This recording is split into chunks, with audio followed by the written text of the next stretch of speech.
I'd like to welcome everybody to the Novi Board of Education regular meeting. Tonight is April 24th, and I will call the meeting to order. This evening for the Pledge of Allegiance, we have some special guests, and I will have Mr. Micah introduce them to us. All right, so when your name is called, if you could come forward so everybody can see who you are. So tonight we have Lorelei Tobis. Come stand right up here, sweetie. Thank you. We have Natalie Nordone, Blake Martinez, Harper Bodwine, Kavina Rayapudi, Peyton Miller, and Arvi Banda. And if we can please rise as they lead us in the Pledge of Allegiance. Over here. Pledge allegiance to the flag of the United States of America and to the republic for which it stands, one nation, under God, indivisible, with liberty and justice for all. Stay up here and get a picture with you. Stay up here. Mrs. Cleaver has a special little token of appreciation for you, and we're going to also get a picture of you guys. Guys, all of you smile. Get one and get in one. All right, and Mrs. Bodwine would like to get in your picture because you guys are such special students. Over here too. Good job. Okay, thank you. Thank you. Good job, kiddos. Thank you.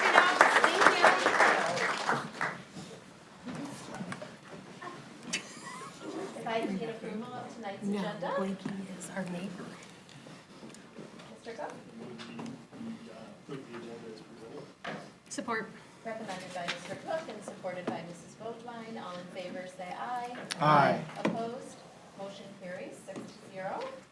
We are going to start off with our student or representative report. Cameron, welcome. Hi. Hi. Thank you so much for having me. Well, I can say when I'm not here. But thank you so much. Yeah, so a few things I wanted to touch on. So as far as like big events coming up, or let me, before I say coming up, I'll talk about what previously has happened. Spring break was great this year. Yeah, I mean, spring break's great every year, but I think as a senior this year, like it's like my last one, it was even better. And so that was truly amazing. And then coming back, and then there's been a lot of testing days we've had recently, but the Wildcats prevailed. I talked to a lot of juniors and sophomores. Thankfully, I was not one of the people that had this test, which was like amazing.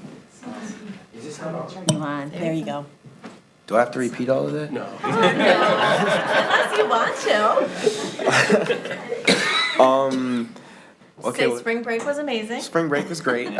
Spring break was really nice, and then it was also nice coming back and having, well, as a senior, 2 days or asynchronous at least for all the people that had the test at least. So that was, Wildcats have prevailed. The freshmen, sophomores, and juniors I've been able to talk to are glad it's over. So that was truly great. And then, as far as big events have upcoming, I'm trying to think of what I should say first. But prom actually is like the big thing coming up. It's May 3rd this year, and the theme is Mamma Mia, which I thought was Italian, but it's Greek. So that's cool. And yeah, I'm really excited for prom. It seems like it's going to be exciting. I mean, the Junior Student Council have put a lot of effort into this, and so I can't wait to attend May 3rd next week. And then as far as sports go, tonight actually boys volleyball is playing up against Heartland at 6.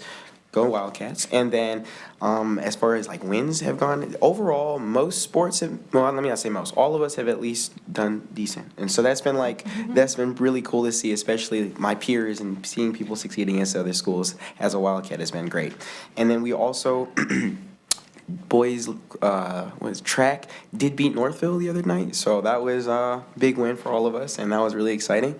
And yeah, besides all of that, like, I mean, people, as far as seniors go, we can't wait to graduate. We love you all so much. Graduation sounds fun too, so thank you. Thank you, Cameron. And is this your last meeting with us? Or we have one? You got one more with me, don't worry. Okay, good. Well, I am not booting you out. I was going to say, can you just come and hang out with us? Oh yeah, I'd love to. We appreciate you. Thanks for being here. Of course, thank you for having me. And before we move on to our next agenda item, I am not kicking you kiddos out who helped us with the Pledge of Allegiance, but if you decide you want to leave because we're you have better things to do outside in the 80-degree weather, please go ahead and leave. It will not be insulting to us. So you're welcome to stay, but I see your parents literally running out the door, so. Thank you, kiddos.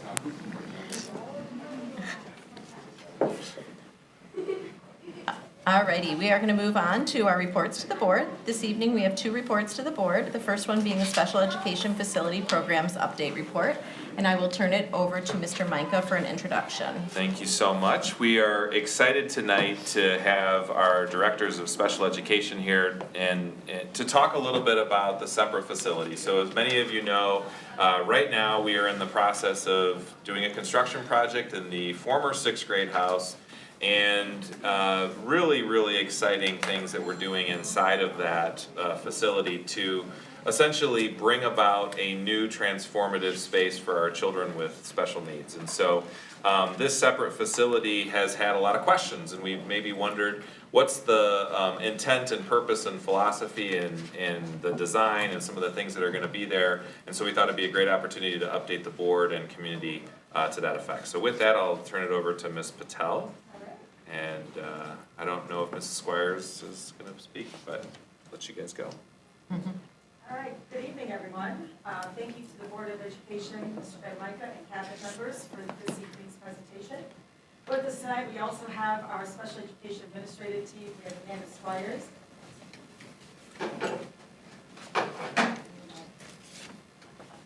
Shaylee, we know that you can speak loud, but we'll just make sure we have the I can drop the microphone. mic really well. Yeah, exactly.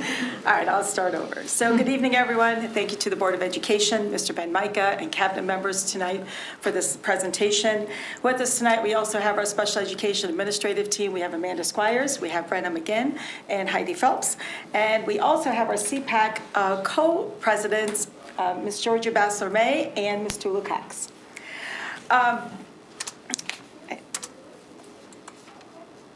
All right, here we go. All right, so this separate facility is going to have 4 programs. It's going to be our birth to 3, our preschool program, our K-12 special education program, and the Novi Adult Transition Center. In this program, we're going to ensure holistic care. This approach ensures that all student goals are being addressed across multiple areas of developmental, leading to better outcomes, social emotional regulation, behavior, motor skills, and independence. Here is an overall plan of our facility, and I'm going to start down here, which is right across the street. Our birth to 3 classroom is going to be here in the yellow. Then we're going to move on to our preschool classrooms. It's going to be here. We have the main office, and then K-12 will be around here. NATC will be here. We have our the gymnasium's going to be here. Then NATC's life skill, vocational room, cafeteria. And we also have a conference and a meeting room for the whole facility to be used. This is the Michigan Department of Education Environment Continuum. The state just released this document, updated the document in January 2025. It's from least restrictive to most restrictive, and Novi has all these programs, and the program that we're going to open up is called the Separate School. And for us, our continuum looks like this. We have the general education setting, we have resource room program, we have K-12 self-contained. We will now have a Novi for All K-12 separate facility.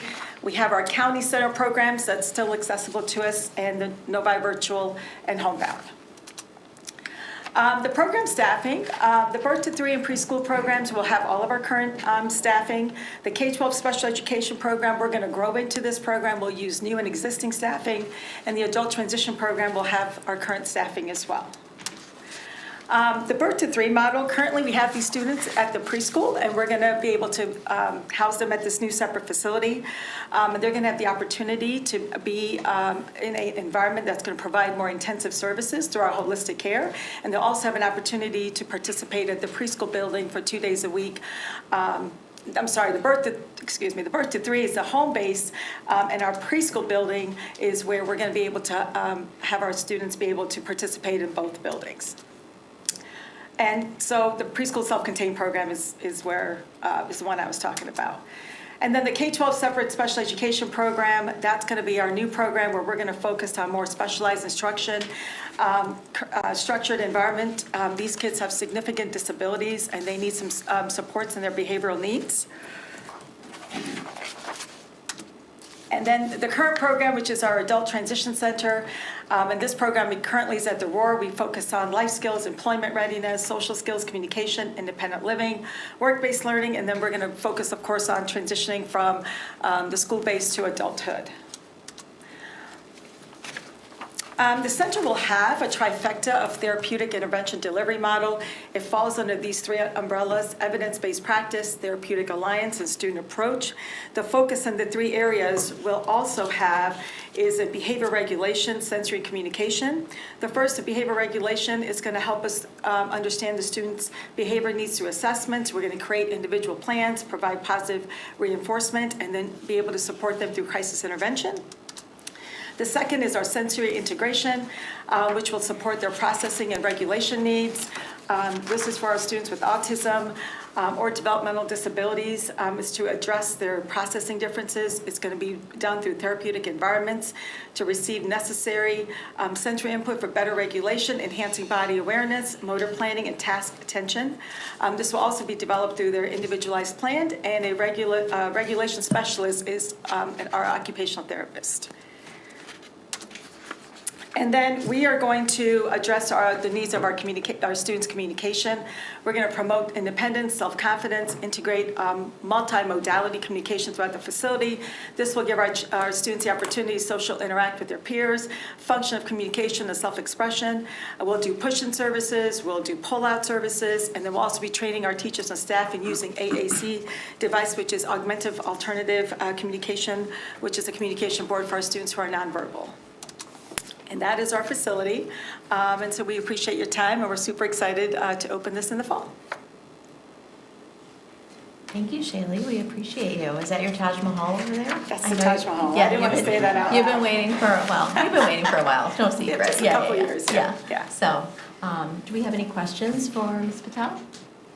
Okay, we'll start, just because I'm very organized. Ms. Beaudoin? So thank you, that was awesome, and I'm very excited about this program.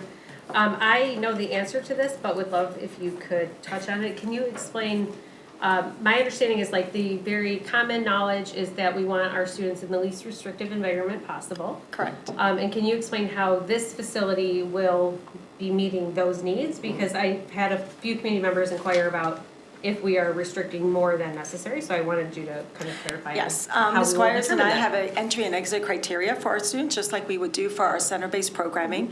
We use data to fully support this decision, and it's always an IEP team decision, so it's not an administrative decision. Mr. Micah can't even trump this as a superintendent. So it's the IEP team that will say that a child needs a very, very therapeutic environment for them to meet their needs in communication, behavior, sensory regulation, and the goal is always for our kids to be able to go back to the least restrictive environment. And we are such an out-of-box district that if we can even allow our students to go back for half a day, we've got those awesome vans. We're happy, and Heidi's got her license to be able to drive them, so we'll even do runs if we need our kids to have that opportunity. But this is really a therapeutic environment, and to really use that holistic care that I talked about earlier. Thank you, I You're appreciate you welcome. explaining that. Thank you. Mr. Mishner? Yeah, so I could venture a guess, but I'd be curious to hear from you, what focus areas and strategic goals do you feel like this will be meeting for the district? I think we will be able to provide educational outcomes for all of our students, not just our students that can be in a general education setting. We'll be able to hit the benchmarks and the criteria that's required by either a MyAccess or the MSTEP assessment. We'll be having report cards that we do for our MyAccess students, just like we do for our Gen Ed students. Our goal is to always assume that all students in this facility are Gen Ed students first. So the goal will be to try to use that curriculum, that report card in a accommodated, modified way until we have to move them down the continuum of considering the MyAccess. So to me, I think from a standpoint of the district mission and vision, we will utilize all those components to make sure that they're also getting the same equal access. So just a thought, would it be fair to say that this would kind of satisfy our focus area 1, innovative academics, also focus area 3, wellness, as well as focus area 4, student passions and interests? Oh, absolutely, 100%. We'll do it through the holistic care approach and the trifecta therapeutic model. Thank you. You're welcome. Thank you, Mr. Mishner. Any other questions? Mr. Cook? Ms. Patel, I have to ask your favorite question. Yes. What more can the board do for a special? Nothing. I was told to say nothing. No, I mean, the cabinet has been extremely supportive. I think Dr. Karina knows all the hiring we've done, all the personnel reports. Mr. Giramini always supports us with all of our curriculum. Rebecca knows she gives me a blank check. She buys me the biggest and the best equipments I need. So genuinely, I think we've become #1 in special education just because of all the amazing programs we've supported. Our staff do a great job ensuring that our kids get what they need. So it's been great. Okay, Yeah. thank you. You're welcome. Any other questions? I just have one quick question. Have you heard from families and parents who are super excited? I'm not sure a lot of community members may or may not know who don't have kiddos with special needs, that the kids are leaving our district. Some of them not leaving, going to different districts, but our students are needing to be educated and cared for 45 minutes away on these crazy bus drives. So I would Yes. imagine the parents are just over the moon that Yes. some of their kids can remain like a Yes. mile away, close to home, within our own facilities, with our own Yes, staff. absolutely. Yep, absolutely. I went to Lanphier this past week, and oh my God, with the construction on 96, it was very difficult to just maneuver to get to Lanphier. So I was able to see a couple of our students there. We are bringing one of our students back. We're bringing a student back from Birmingham who's going to be going to our NATC. So we have a very few students left, and the students that we do have left are there at the Wing Lake facility, and that's the only facility that we don't have a program for. So we've done a great job. And then the other group that's left is our DHH, which is our deaf and hard of hearing students, which will always need to go to Bloomfield to support their specialty in their disability. So after this, we hope to keep all of our kids at home. So Sounds great. Yeah. Thank you. you're welcome. Thank you for the presentation, and Yeah. thank you to your team. Thanks.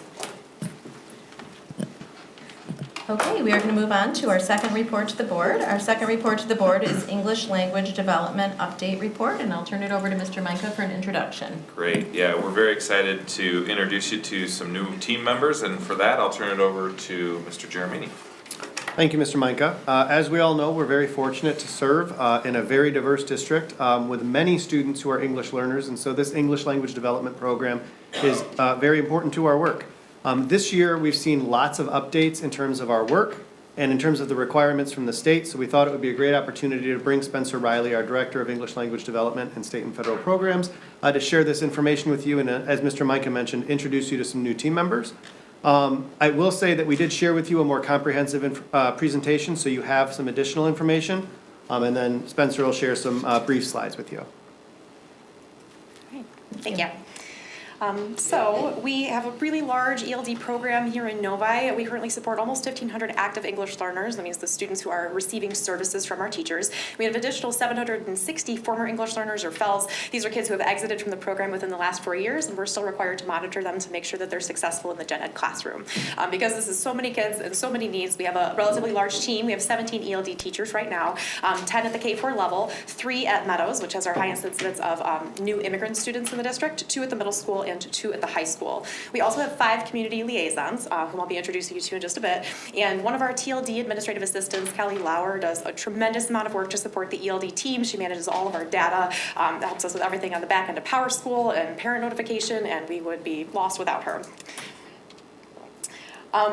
Every time I talk about ELD, I like to just ground the work in the legal requirements and the legislation that exists to protect this group of students.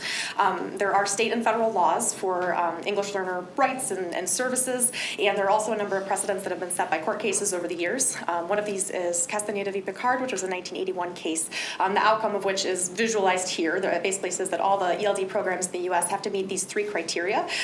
The first one is that your program has to be based on research, it has to be effectively implemented, and that's not just like the teaching strategies, it's appropriately funded, staffed, resourced, everything that it needs to function appropriately. And then it has to be evaluated on an annual basis as part of a continuous improvement process to make adjustments as findings happen. Part of that evaluation process comes from our annual language proficiency assessment. The federal government says we have to assess the kids every year, and then individual states get to choose their assessments. So 42 states, including Michigan, use the WIDA suite of assessments. The image on the right there, you can see this is what a student report looks like. It's actually 4 separate tests: listening, reading, writing, and speaking in the academic areas of English. Scores go from 1.0 to 6.0. A 1 would be for true beginners who maybe have not been exposed to English before, and a 6 would be highly proficient. included. States also get to determine their own exit criteria, so even among the 42 states that utilize WIDA, they all decide when they exit students. In Michigan, it's a composite total score, so combined with all of the domains of 4.8 or higher, and that's when kids become FELS or former English learners. It's not all the way that perfect 6 score, but at that level we expect students to be relatively independent in the classroom and successful, and that's why we monitor for them for 4 years. In case they're not, we are able to rescreen and re-enter students into the program if necessary. WIDA is a really difficult test to administer because it's 4 separate tests. It takes a long time to get each child through the test. Historically in Novi, we've administered this test in a way that would be very similar to how a low incidence district would administer. So most districts in Michigan are considered low incidence, which means they're between 0 and 9% EL. We're close to 24% EL. It's a lot of kids who participate in this assessment, and it is extremely disruptive to instruction. So over a period of 7 weeks, ELD teachers will be pulling kids in small groups out of their classes to work on this assessment, which meant that no ELD instruction was happening, and it was also just interrupting the classroom environment. There are spaces in Novi where if I were to remove all of the English learners, there might be 7 kids left, and that teachers are unsure how to proceed with their curriculum during that time. There were just a cascade of issues that came from the way we were implementing WIDA in the past. So this year we asked to do something different. We got permission to utilize one of our emergency virtual days for our WIDA day. So we had our non-EL students engage in a virtual asynchronous learning day at home, and then we brought all of our EL students into school to test.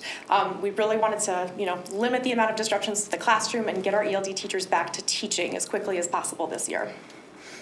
Overall, this was pretty successful. We had a 93% student participation rate. That 7% we knew about most of them. It was kids who had to leave the country to renew a visa, or people who we knew were going to be out or not participating that day for individual circumstances. For the kids who did report, we had over 4,000 individual tests completed, including 186 kindergarten tests. That number alone makes the day worth it for me. Kindergarten tests are administered one-on-one and they take forever. So it was amazing that we were able to get that all done in one day. We had 1,190 listening and reading tests completed across the district. 1,164 speaking tests, and that number is actually probably closer to the 1,190. We found that a lot of students at the high school forgot to hit the submit button. So when we logged them in the next day, they were actually completely done with the test and just had to finalize it. And 471 writing tests. The reason that the writing test number is so much lower than the others is because we did not attempt to administer writing to our elementary school students. Students in grades 1 through 3 have to take a written paper version of the test, and they're placed into level booklets after they complete the reading and the listening portions, so there wasn't a good way to manage that logistically during the school day, and we were also worried about test fatigue with that age group, so we only did the 3 other tests with them, and they did their writing in small groups later on. Overall, it was great. Our gen ed teachers were super supportive. Our administrators were instrumental in making it happen. We finished testing in about 2, sometimes 3 weeks, depending on the building this year, so it reduced our overall window by 5 to 6 weeks, and we had teachers, ELD teachers, teaching in March again, which is unheard of. So we were really excited about that outcome. Very minimal disruptions to the classroom, which is exciting. The only thing we're waiting on now is that data is released on June 30th. So we just want to make sure that test scores weren't impacted by having students take multiple domains in one day. But overall, the logistics of the day functioned really well. So thank you for your support in having us run the day that way. Last time I was here, I told you a little bit about our MDE onsite review. All Oakland County districts were reviewed by the state in the past year. It was done in sort of a partnership with Oakland County representatives and MDE representatives over the whole year. So we had a lot of opportunities to make corrections as we were working together. There are a lot of documents linked here if you want to read further. Basically, there are 39 monitoring indicators that we have to be in compliance with for our programming purposes. They highlight green, means that we're meeting the requirements. Yellow means that we're in progress and we're working on things. And then red is an official finding, and it's a non-compliance area where we need to have a 4-year plan to get into the yellow or green area. So if you want to read, a multi-page document, it's linked for you there. Big picture, the feedback that we got from the state included these areas. Staffing was our only red official finding, which I think almost every single district that went through this process was identified as red in staffing because MDE also changed their staffing requirements last year. They want to really reduce the total caseload of English learner students per teacher, and so all districts are working on increasing their staffing to meet those new caseload requirements.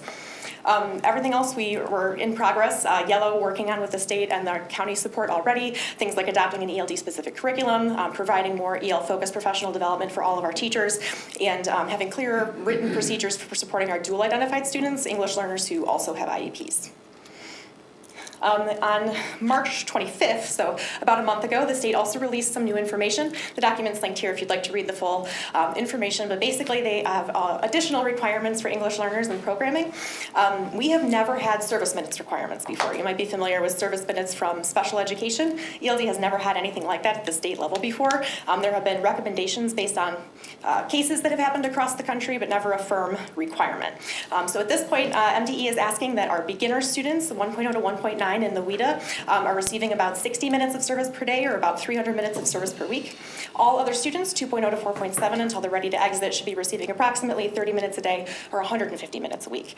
The document also outlines 2 accepted program models, which includes designated ELD, which is what we might refer to before as pull-out support or a sheltered class, or integrated ELD, which is that push-in co-teaching inside the gen ed space. So this is going to impact a lot of our programming decisions as we move into the next year, and we'll have more updates about what the program will look like as we move forward with following these new requirements from the state.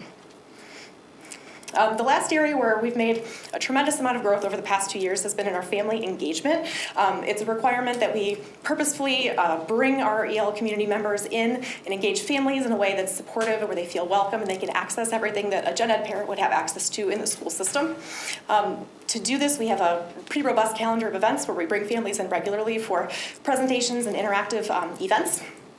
We also established a new Schedule B position called ELD Family Engagement Coordinator. That is Shannon Hadley at the high school, one of our amazing ELD teachers. So she does all the logistical planning of making the events happen and helps to implement them as well.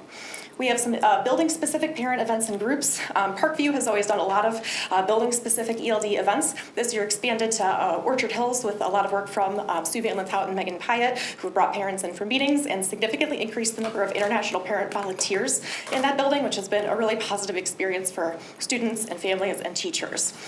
We have a couple of what we call our IPGs, or International Parent Groups, as well. Shannon Hadley started the first one at the high school last spring. And the idea is that it's monthly meetings about like American school-specific topics that are relevant and timely for families. So for example, a fall meeting might be something about homecoming and what you need to know for your student to participate. A winter meeting might include information about snow days and ice days, which a lot of our families have never experienced before moving to the United States.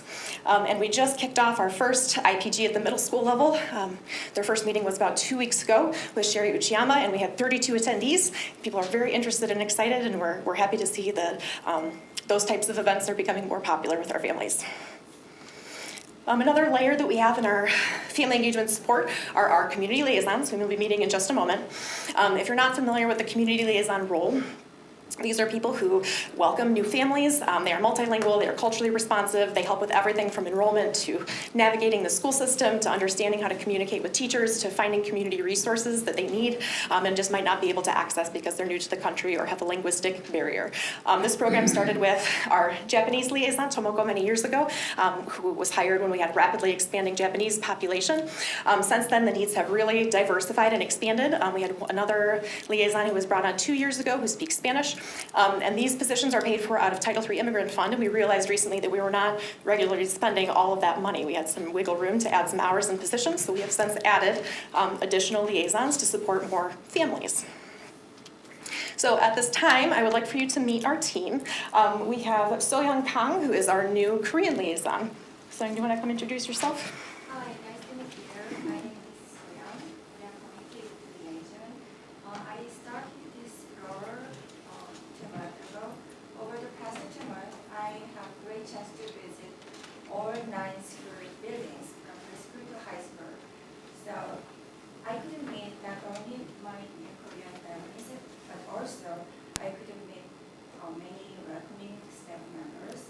I could see how much care us. So thank you for all you do to support the students from multicultural families. Thanks to your efforts, Novi has become the top city for education-focused Korean families in the Michigan Korean online community, surpassing even Troy last year.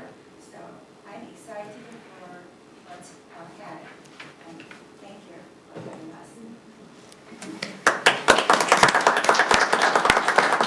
Thank you and welcome. Susie Vincon was unable to join us, but she is our Spanish-speaking liaison who also supports families from Africa, Europe, the Middle East, and India. We also have Patricia Patty Takaoka, who is our new Brazilian liaison. Hi, good evening to all. My name is Patricia Takaoka. You can call me Patty. I'm the new community liaison for the Portuguese-speaking families. And I can see you may be wondering, how is it possible? Yes, I'm Brazilian, and my first language is Portuguese. Actually, I'm the fourth generation of Japanese, born and raised in Brazil. I've been in the US since 2017 with my family. We came because of my husband's job, and we chose Novi to be our new home, as many foreign families choose because of this diversity. I have two children. They were 14 and 11 years old when they arrived. Both graduated from Novi High School. Back in my country, my career was in human resources, and I can say that dealing with people is my passion, and I think that in this new role, I can continue doing that, helping people navigate throughout a new environment and new challenges. I am very happy to be part of the team. Thank you. Thank you, Patty. Next, we have Tomoko Takashima, who is our Japanese liaison. Hi, how are you? My name is Tomoko Takashima. The state of Michigan is one of the top 4 states of the United States, has many Japanese companies. So 15 years ago when I start my work, I try to recruit the student to come to the Novi, but not anymore because all the Japanese companies, especially Japanese Business Society in Detroit. So I work very close with them, and then also Council of the General Office. And then everybody knows that Novi is the one of the best school. So that's all the expats, keep coming to the Novi. So I have the 3 very difficult time in a year, in April, and then September, and December. So I also work very close to the HR people of the Japanese company. But lately, because of the Japanese auto company trying to make the e-car, electric car, so that's why the other many small company come to move to the Michigan. And then, of course, everybody here, the lots of the very the positive, great reputation, and they contact me, and then I will help them how to enroll the Novi School District, and then also first of all, I always tell them the school bus never come on time. not in Japan. So in Japan, all the transportation coming on the time, and then if like 4 minutes late, the conductor have to apologize. But I said no, not here. So then that's those the Japanese, idea they have to, get, and then have to, get used to it, this American idea. So I am the very good role model. I lived in Novi 38 years. Then I have my son, he's already 31, but he graduated the Novi High School. So I'm really proud to tell every Japanese people, this is the best community. This is the place, give the best, very high quality education. So I am really enjoying my job, and I really appreciated the Novi staff and teachers really understanding the Japanese, sometimes strange culture.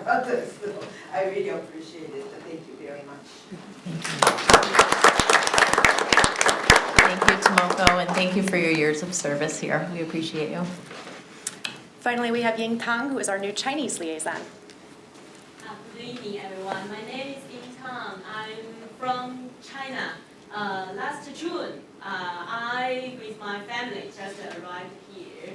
And I have a daughter who is in the first grade at Novi Elementary School.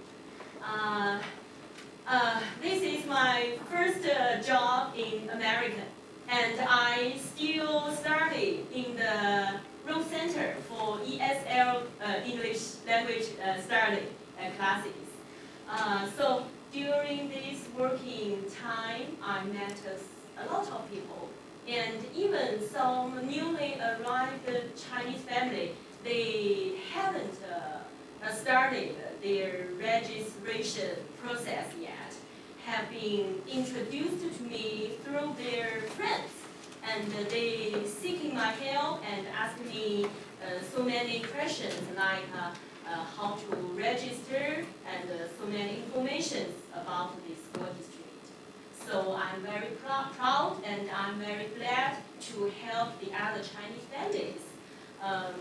Although I know this is still a huge challenge for me, but I will do my best.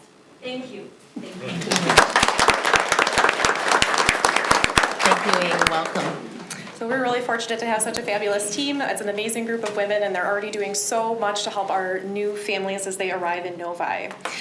So just looking into next year, these are kind of the three areas where ELD is going to continue to focus our efforts based on feedback from our recent review process, as well as the new information that's coming out from the state about updated requirements. So we're going to continue to work to expand our ELD programming and figure out what model is going to work best for Novi and Novi students and teachers. We're going to continue to improve using our data from the WIDA assessment. We want to implement more formative assessments as a department. We're also going to be piloting a new progress monitoring tool, so we have more information than just the annual WIDA assessment to make decisions about students and placement and services. And then finally, we're going to continue this great work encouraging our families to become partners with us, increasing our outreach, increasing the work that we're doing to make them feel welcome and have a really positive experience while they're here with us in Novi. So that is all the information I have for you tonight. Do you have any questions for me about ELD or our community liaison work? Yeah. Mr. Mishner? Yes, so I have two questions. First, I didn't want to assume, so I wanted to ask, what does success look like for each individual student? Is it achieving 6 and bridging and becoming FEL? Or is it some other metric that you're monitoring for each of our Novi students? So as a district, we're obligated to have two really outcomes of this program. Our students are entitled to their timely, effective acquisition of English, right? We have to have a program that's teaching English. And simultaneously, we have to provide them access with their grade level content with their same age peers. And so success for us looks like that student is able to access all of the academic content in the same way that their peers are, the scaffolds and supports that they might need to find success in that academic setting, but truly that they're growing their English, they're making progress, they're engaging in the community, and they are able to participate in their classrooms. Thank you. And then my second question, similar to the previous presentation, what focus areas in our district's strategic plan do you see your program supporting or playing the biggest role in? I think it's a combination of the academic goals and the SEL work that we do. We want our students to feel welcome and safe and celebrated in the work that we do as an ELD team. It's very important to us. But also our end goal is to have students who are proficient in English and accessing their content and achieving at a high level. And so we really want to balance both of those things to have an effective program. Thank you. Thank you, Mr. Mishner. Mrs. Kleber? Hi.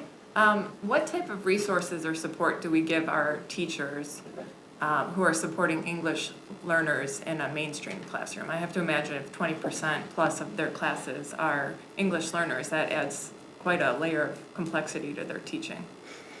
Yeah, so this is an area that we're definitely actively developing. We do want to have all teachers participate in EL-focused PD, and that's something that we're starting to plan for next year and what that might look like, including increasing opportunities for learning about co-teaching. With the new requirements coming out of the district, it's likely that coming from the state, it's very likely that we'll be increasing our co-teaching and integrated ELD support. So what does that look like, and what are the responsibilities of the ELD teacher and the gen ed teacher in those types of settings? We also have been doing a lot of work this year, and we hope to expand it next year. We've focused on wit and wisdom Wisdom as we did that rollout, because it's a new curriculum, and one of the good things about Wit and Wisdom is that it's really flexible. So as teachers are working their way through the program, the ELD team is actually meeting regularly to develop and implement scaffolds that would be appropriate to use for an English learner student. So looking ahead to assessment or looking ahead to a writing assignment and saying, like, what would a level 1 or 2 student need to be successful with this task, and creating some of those things like paragraph frames or graphic organizers and making sure the teachers have access to those on the front end. Just a follow-up question, what about in a non-core class? How do we provide resources for, say, an art teacher or PE teacher in elementary school to communicate with students that might not understand what they're saying? So I think it's similar. I mean, increasing PD opportunities. We do have a summer offering that's a 3-day PD. It is optional, but we have representation from all buildings and all subject areas, including art and music. Everybody has been able to participate in that PD. We're expanding those offerings, and I would say that it's not dissimilar. I mean, we do want to make sure that kids have access to those classes, but those classes also tend to be more accessible just by the nature of what the course is. So kids are able to participate in art and music and PE because there are so many really strong visual elements that might not be present in another class. Of course, if the student is struggling, that we will collaborate with that teacher and problem solve and figure out what supports that student might need to be successful. But I will say, like, occurrences of like a newcomer not being able to access a PE or music or art class are very low. Thank you. Yeah. Thank you, Mrs. Kleber. Any other questions or comments? Mr. Cook. Hi, thanks, Spencer. One of the issues we really have to deal with is when the state mandates, staffing levels without providing appropriate funding for it. So we will have to work through that and get you the support you need on that. But what other support can the board help you with for our English learners? And I know you've got a great plan laid out, but Novi, we like to leapfrog everybody else. So. I mean, I appreciate it. I think you've been really supportive so far. Ms. Patel said she didn't need anything this year, so steal hers. Yeah, I mean, everything we've asked for, we've had support from the board. We've been really thankful for that. I mean, WIDA was a huge undertaking this year, and asking so many students to stay home and do asynchronous learning so that we could better support this at-risk group of students was a really big ask, and it was supported, and we really appreciate that. So I'm sure as needs arise, we'll continue reaching out and collaborating, but at this time, I think we're doing okay. Thank you. Cameron, did you? Yeah, I was gonna say, as a student that got to have an asynchronous day, I remember I found out what WIDA testing was like 2 weeks after it happened, but I just remember it was like, oh, I don't have to come to school Wednesday. Great. And so it was really cool, and then we ended up being, not that I don't like Novi, I'm sorry. Cameron, we know. You love spring break, graduation. It's completely fine. No, but it was also really cool being able to see that like students that are my actual peers, that people I might not actually know personally got all of that support that they need, because I know we have countless test days throughout the year, and so people being able to get the help they needed was like amazing. So Appreciate that. Thank you. of course. Thanks, Cameron. I just want to say, wow, wow, wow. In the words of Tom Smith, Spencer, every time you come visit us, you teach us so much in such a brief time. So we really appreciate your leadership and everything that you're doing for students in our district that we might not, understand the needs, but they're being well taken care of. And so we appreciate you leading the team.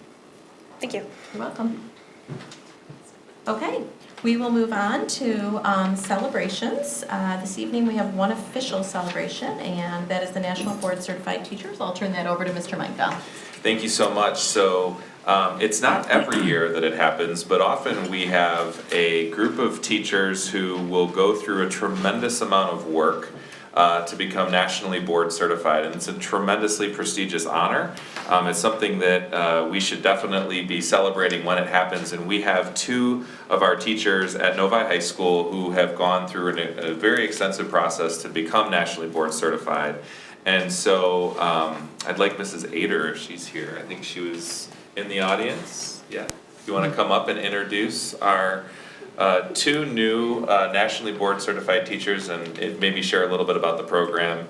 Mrs. Ader is one of our instructional coaches at the high school, and she is also a nationally board certified teacher and works with several of our other nationally board certified teachers to help those of our educators that are looking to go through that process make it possible. So I'd love for you to share just a little bit about and then introduce our 2 wonderful staff members who have achieved this honor.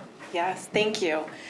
So I have been at the high school for quite some time and embarked on my own national board journey many years ago with my counterpart, Emily Polonsky. We were 2 dynamic duos teaching next to each other, and both were one of the early certified teachers here in Novi. And National Board certification is a multi-year process.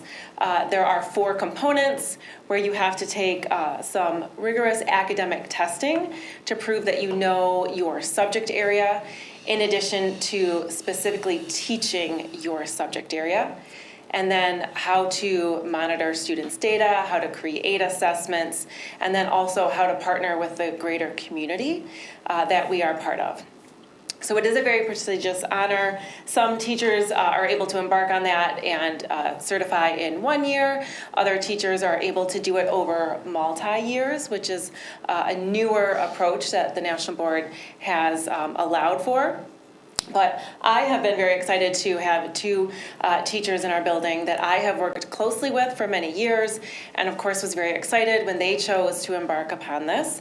And so we have 1 new National Board certified teacher from our science department, and that is Megan Chapin-Dubé.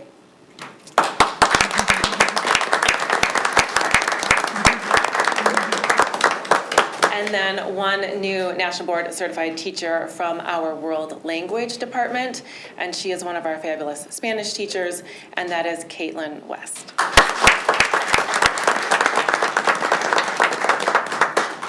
Thank you. Thank you, congratulations. Thank you, Ms. Ader, for being such a great mentor to these teachers and other people who will follow in your footsteps in the future. And congratulations to Megan and Caitlin. We are really proud of you and appreciate all the efforts you put in to just offer more successes to our students. Thank you. I will usually during this time, we also open it up if the board has any other celebrations. We do have board communication at the end, but if there's something burning that you would like to share during this time, Mrs. Bodwine. I'm just gonna mention this now with the hope that we will have not lost our gigantic audience. Right. By the time we do board communication at the end. The high school musical is starting this Friday, and then they've got shows Friday, Saturday, and Sunday. You will likely have seen some signs, which I assisted with putting out, for the Newsies musical, and you can purchase your tickets with the QR code there. The show's gonna be amazing, and you should all come and see it, because every time I see our high school students perform, I am honestly amazed, because I feel like they do such an excellent job that it is like to the caliber with which you would see at like the Fisher or things like that. I mean, maybe not quite, but like really close. They're amazing, so come see them. Thank you. Any other celebrations? Okay. Seeing none, we have next comments from the audience. I know that you teachers who are here for the celebrations and for the reports, if you feel like you want to leave because it's 80 degrees out, please go ahead and do so before we call up our comments from the audience. Okay, nobody's running out, so you can sneak out. We have 1 green card, so Mr. Mishner, if you can handle the timer. So comments from the audience. The board respectfully requests that any individual wishing to speak to the board provide their name, where they live, any organization they represent, keep their comments to the allotted time of 3 minutes, and refrain from directing comments to individual members of the board, district employees, or members of the audience. So I would like to ask Jenny DeMore to come to the podium and share her comments. Thank you, Dr. Ruskin. You're welcome. Good evening. I would like to share my disappointment with our school administrators and the Novi School District. I'm not sure how aware our entire school board is of a new grading policy that has already been implemented at the high school, the 4-point grading scale, where graded work can only be scored as a 0, 1, 2, 3, or 4. I am told by administrators this change was undertaken to address inconsistencies in the grading. I have met with many administrators on this issue, and nobody has been able to define an actual problem with any details. So was there a real problem, and does this new system actually do anything to fix that problem? My answer is no. This change was made without input from key stakeholders, mainly our students and their parents, many teachers as well. In fact, the first grading leadership team meeting was on January 27th of 2025. That is over a week after the end of the first semester this year, where grades were already determined on this new scale. one administrator stated, "There definitely needs to be student, teacher, and parent input into these systems before we can shape exactly what they will look like." Again, this new scale had already been used in multiple classes across this high school before any of this input was even sought. Regarding teachers, many teachers do not agree with this system. Some teachers are implementing it, some are not, and some implement it with modifications as they see fit. Why are our students dealing with this when the administration has not gotten the teaching staff on board? After meeting with many administrators, nobody has indicated that they have evaluated how this change will actually impact our students or their grades. The mathematics of this system can give either inappropriately large or inappropriately small importance to graded work, depending on the class structure. I am happy to provide examples as well. We are only figuring out the impacts after the fact, which is a disservice to current students. The new scale has been inconsistently implemented already across the high school and has real-time impacts on current Novi students. I have already found many flaws with this new system and, in fact, have many examples. Currently, some classes will give pluses and minuses, others do not. Some were using fractional points or decimals on individual grades, others were not. Even more inconsistencies are now occurring. In meeting with different administrators to understand the change, the new policy has been referred to as a work in progress. This is not what any parent wants to hear or student. How is this grading system with less granularity and improvement? It is not. Administration has implemented this system without determining that it is improvement, without evaluating the impacts, without teacher buy-in, and this affects our students. Thank you. Thank you, Mrs. Demore. And as you know, we can't comment, but we will make sure that someone reaches out to you to follow up on the conversation. Do we have any other green cards from the audience? No? Okay. Seeing none, we're going to move on to the consent agenda. On tonight's consent agenda, we have quite a few things. We have approval of bills, board report for February 2025, check register for February 2025, purchase card report for February 2025, board report for March 2025, check register for March 2025, purchase card report for March 2025. We have approval of minutes from our regular board meeting on March 20th, 2025, approval of field trips, the HOSA International Leadership Competition, NHS Boys and Girls Cross Country Team Camp, NHS Michigan Speech Coach Spring Tournament, NHS National Economics Challenge, NHS Sideline Cheer Champion Cheerleading Camp, Novi Middle School Sideline Cheer Champion Leader or Cheerleading Trip, and the Novi Meadows Robotics WPI Invitational Trip. If I can get a recommendation, Mr. Cook. I move that the Novi Community Schools Board of Education approve the consent items as presented. Support. Recommended by Mr. Cook and supported by Mrs. Roney. All in favor say aye. Chairman Ruskin, really quick, I wanted to bring to the attention, it looks like the last item in the field trip, Novi Robotics, WPI First Logo Invitational, I believe we approved that last month. We approved elementary last month. For Woods. For Woods? Yeah. So this is Novi Meadows. This is a unique one. All right, thank you. Thank you for the question. All in favor say aye. Aye. Opposed? Motion carries 6-0. We'll move on to our first action item, and our first action item is Personnel Report A. Mr. Meinko? Thank you. I'll turn it over to Dr. Carino. Thank you. Good evening. We are excited to bring forward several personnel recommendations this evening. We are pleased to recommend Madison Donberger for the position of social worker at Parkview Elementary. Maddie brings valuable experience from Walled Lake Consolidated Schools, where she supported students across K-12 cognitive impairment and autism spectrum-based classrooms.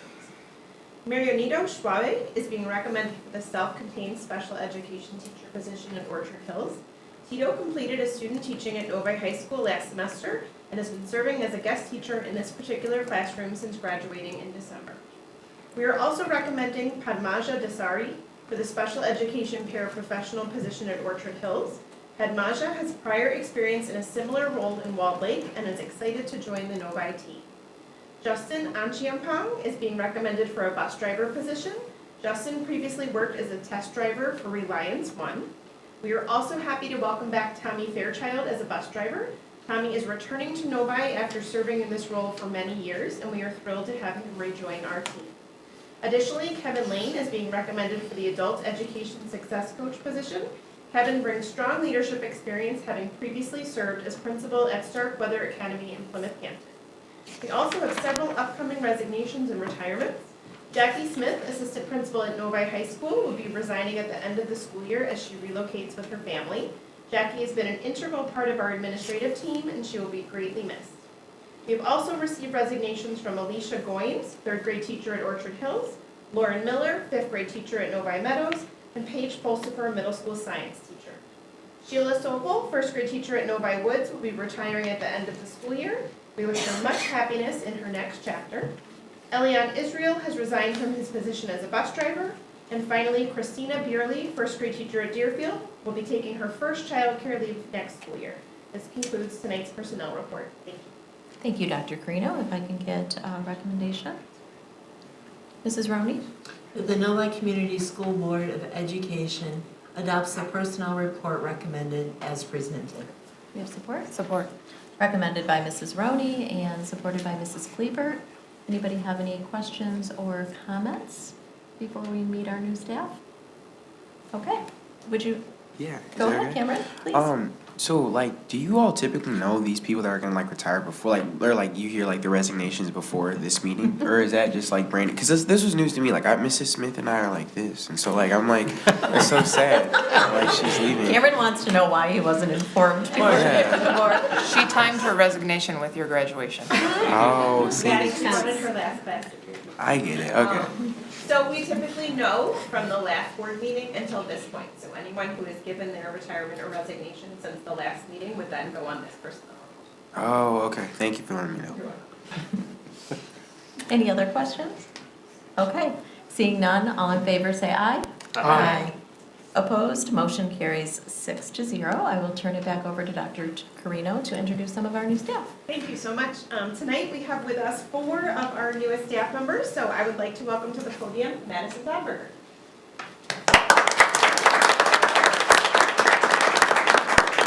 Hello, it's great to be here. My name is Maddie Donberger, and I've recently joined the Parkview team as their school social worker. I've been there for just about 2 weeks now, and I've been loving it. It's an adventure every day. It's good to be back in Novi schools. I went through Novi schools K through 12, so super weird to be on it from the staff side of it, but I love it. It's super fun, and I'm very excited to grow and develop my own professional skill set here. You brought some important people with you. I did. I brought my mom and dad. I did. I'm very happy they could join me. So awesome. Awesome, congratulations, Thank you. Maddie.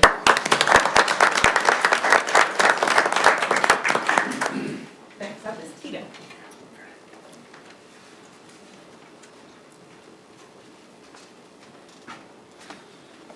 Good evening. I'm happy to be here. The first thing when I was doing the internship at the high school, and I noticed the saying "Novi for all," which reminded me I've been in 5 different states. I've done educational experience and coaching experience. And when I was in Mississippi, where I met my wife, I came up with a coaching teaching philosophy, and it was called Serve for All. And in my instruction and education, I was see myself as a service to the people that I was working with, service going here. Now, since I've come to Michigan in 2017, gone through my master's at Eastern, and through the internship to this point, I have now built up a new philosophy, teaching philosophy, and it's called Care for All. Now that I see that I've done service, now I'm looking into leadership position and care. What does the care look like? Care in a leadership role, especially at OH with these kids. My degree is in secondary and learning disabilities, and I have been accepted in OH and self-contained, so it has been very enlightening, but very fruitful and very,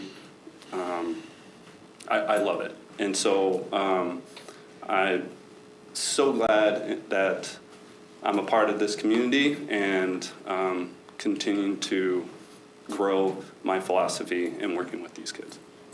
And I brought my wife, Jen.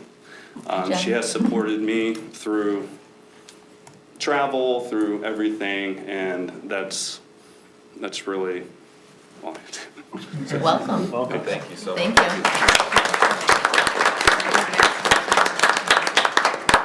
Next up is Tommy.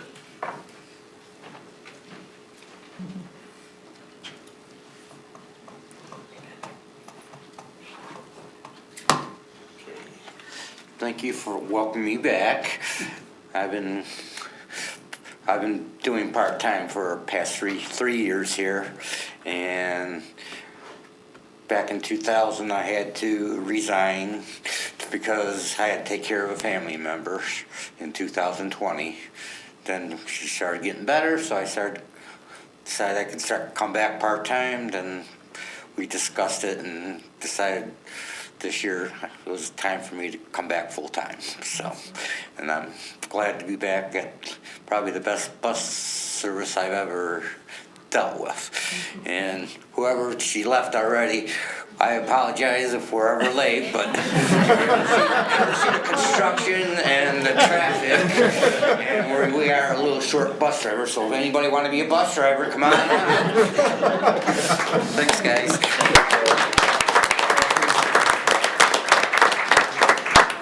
Welcome back, Tommy. We're so grateful to have you. And last but not least, Kevin.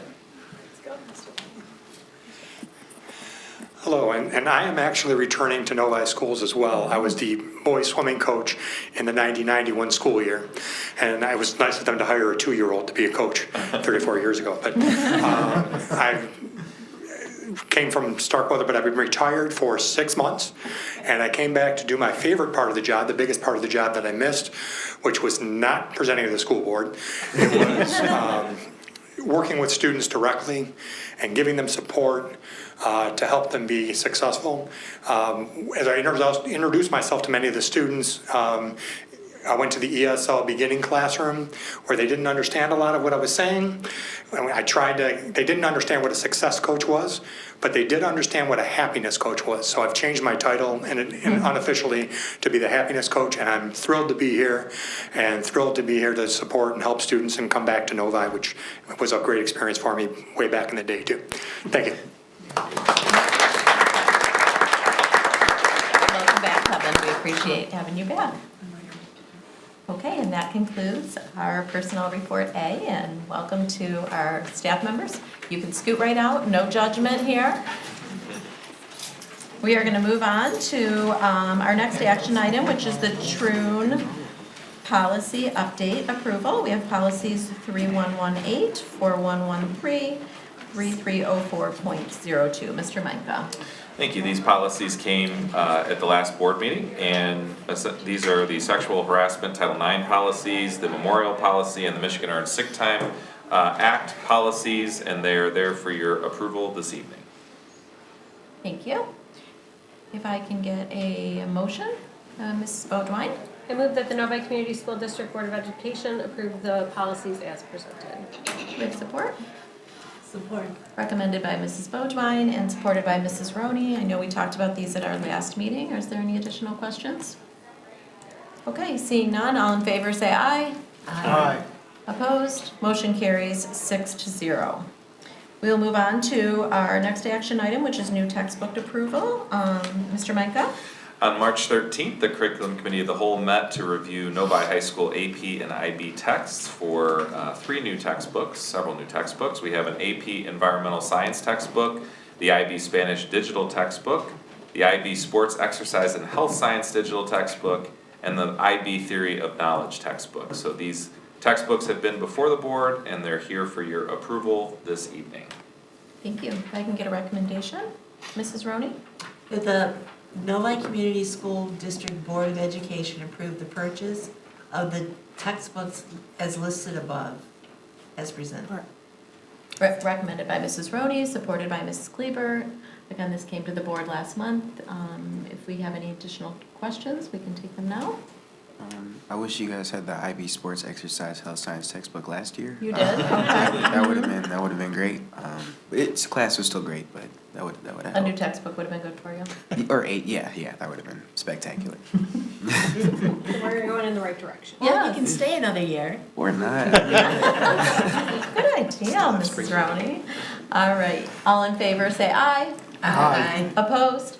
Motion carries 6-0. We will move on to our next action item, which is the sixth grade house furniture approval. Mr. Micah? Thank you. The sixth grade house furniture package includes the Japanese School of Detroit. It includes the new Novi Robotics Center, the new central administration and board office. It includes the new NATC and special education separate facility furniture. The original budget for this package was $2 million. Pleased to say we actually came in under budget, especially when you add in the contingency. So the total recommendation to multiple vendors is $1,872,594.93, which is there for your approval this evening. Thank you, Mr. Micah. If I can get a recommendation? Mrs. Kleber? That the Novi Community School District Board of Education award to multiple vendors the purchase of the furniture in the former sixth grade house is presented in the total amount of $1,872,594.93 and further authorizes the Assistant Superintendent of Business and Operations to expend the funds from the 2019 bond fund. Support. Recommended by Mrs. Kleber, supported by Mrs. Bodwine. Again, we discussed this at the last meeting, but does anybody have any specific questions? Okay. Seeing none, all in favor say aye. Aye. Opposed, motion carries 6-0. We'll move on to our final action item for this evening, and that is the NHS furniture approval. Mr. Micah. Thank you. As part of the 2019 bond and the Phase 3 high school projects, one of the projects that was remaining at the high school was to replace the teacher desks and teaching stations in all of the classrooms. The package will include a desk, a chair, obviously several storage compartments, as well as a teaching podium, and all of these items will be mobile and transferable to whatever new spaces are coming over the next few years. The recommendation for your approval this evening is $450,000. Thank you, Mr. Micah. If I can get a motion. Mr. Cook? I move that the, just lost it, there.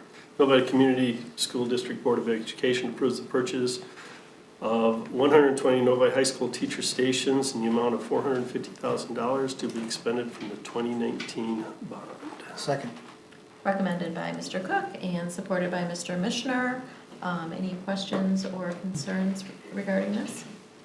Okay. Seeing none, all in favor say aye. Aye. Opposed? Motion carries 6-0.